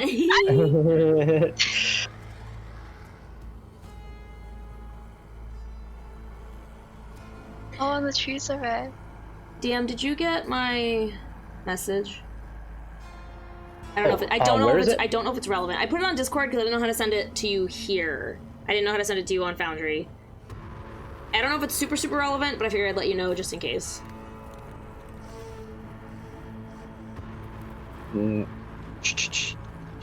Here we go. Okay, gotcha. Okay. Brass, you notice that Shard is very close to you, within an arm's reach, with her weapon out. How do you look, Shard? What's sort of like your stance here? My body is a bit like we're just walking, but I'm very tensely looking around. Mhm. Like I'm on edge. Gotcha. All of you can now notice what the thing is. It's a altar of some sorts. Perhaps you instantly recognize this as an altar to Mieliki. However, the material of the altar itself, upon closer inspection, it's a cracked black marble statue of a standing unicorn on this gray pedestal. All around, you see these tall and warped trees topped with these red leaves. They almost seem to creak as you approach this altar. There is an empty offertory bowl right underneath the hooves of this black marble unicorn. The center of this bowl is a single stick of maple-scented incense, which is odd. Is it lit? Also, the statue shouldn't be black marble, right? Because it should be white marble, right? You might be onto something. Because it's a white unicorn. It's not it fights the black stag. Why would it be a black? Why would this? Brassus began that. Why would Why would this be a black marble statue? Something's not adding up here. What is the maple set? Is that supposed to tell me something? Maybe it's just a mercy. No, it just seems like an odd placement, an odd detail to you. Oh yeah, is it lit? Is the incense lit? The incense is slightly smoking, yes. I'll like waft my hand through it, kind of just. It's hot. It's lit. Someone was here really recently. Roll a investigation. Me or Ritzy? Who's rolling? You. You, Ritsky. I wonder if someone corrupted this place at some point.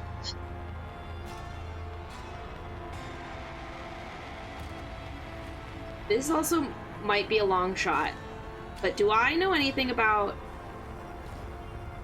maple scented incense as like a good, like where it comes from, where it's popular?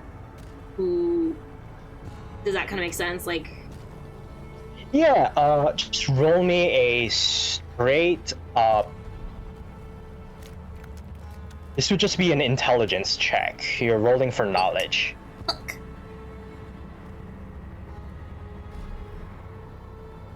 Oh, just right. So I was near the one. Okay, 19. You know they make incense out of the trees in the southern peninsula of the Bejeweled Coast. There, Monae Gaso itself is sort of like a town with a lot of artists and such, craftsmen. You reckon that there are a lot of incense sellers there. There's some value to be found in that type of art, and that the art of making incense, making them smell like different scents, unique scents. I'm sorry. It might originate from that village, from that town. I mean, You said it was from what area? From it's made southern from the peninsula trees? from Monae Gaso. Okay. Ritsky, with your intelligence or your investigation check. It was recently lit. You know that for certain. But it's still really foggy around us, right? Still very foggy around you. Hello? I know you're here. You should do that. Creaking sound from the trees begin to get louder and louder. I don't like the look of this. I don't like the sound of this. I don't like this at all. Tell me about it. Maybe it's friendly? I don't know. Lit incense. That's like a nice thing to do. That would make a lot of sense. Can I? Since we long rested, Wait, did I lose my +3 I'm sorry, inspiration? Risky. Sorry. Sorry. No, what was your question, Shard? Since we slept, did I lose my +3 inspiration? I believe you did. Okay. Just checking. Make Yeah. sure you do have heroic inspiration, though. Oh! Ritsky. Yeah. I'm curious. Roll me a performance check, What's heroic inspiration? and I'll roll a little something as well. That's later. That can come later.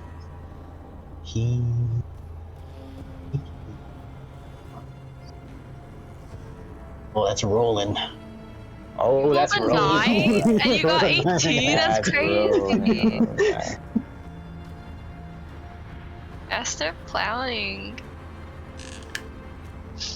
Ritsky, as you make that joke, and you kind of like look around, and you're about to perk up and speak again, you hear a chuckle. You hear, huh. Oh. The tree laughs. The fog begins to lift. And as all of you look around, you just see this massive, hulking tree. It has these holes for eyes. Outstretching from the tops of its branches are these vines, which act as its arms. Go towards seemingly its belly and just give out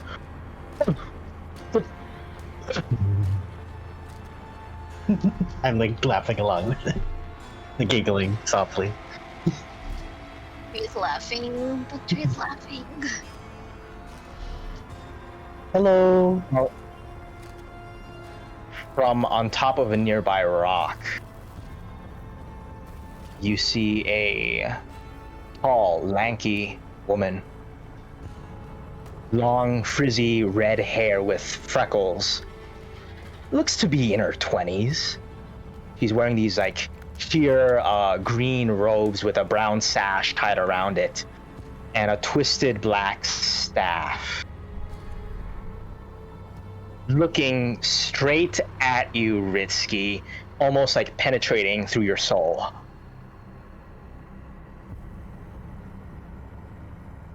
Hi. Great. A literal clown. You know it, baby. I'm Ritsky. Well, nice to meet you, Ritsky. Oh, it's so lovely to meet you. What's your name?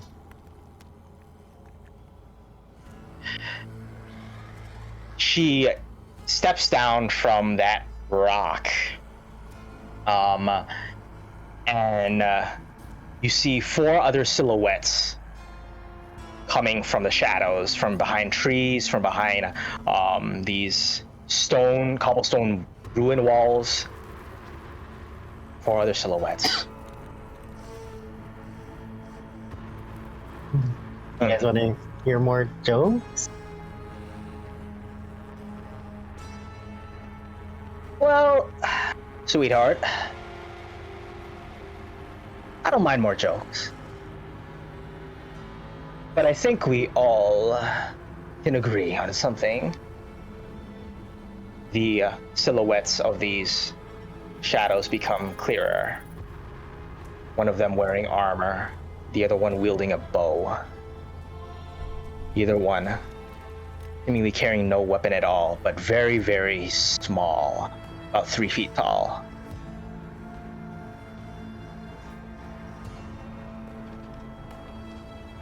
You know what? Fine.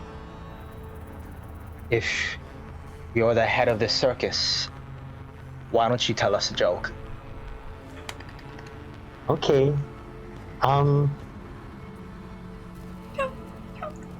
What do you give to a sick citrus tree? What do you give a sick citrus tree? I don't know. Lemonade.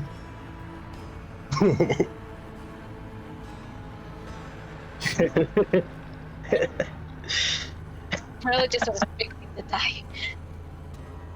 This is tensed up. He's watching. The tree portals. The rest of the silhouettes start to giggle a little bit. The one with the frizzy hair begins to laugh uncontrollably into the night.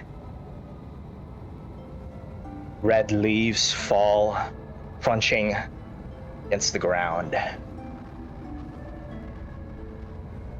We're gonna end the session right there. Oh my gosh. So they're leaving? No, I think they're No, laughing. they're standing. They're They're standing still, laughing. They're staying. laughing. Okay, they're stopping. But the Okay. leaves are leaving. The leaves are leaving. Lord. Okay. Risky That's save quietly. You might have. Who knows? I Just don't in know. time, 4 hours. Put the recording. Recording is 3 hours and 51 minutes. Just Hey, that's what we like to see. That was so good. Spicy. Throw up off screen. Thank you. They're real now. Oh man. Oh my gosh.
My parting words for this Yeah. recording.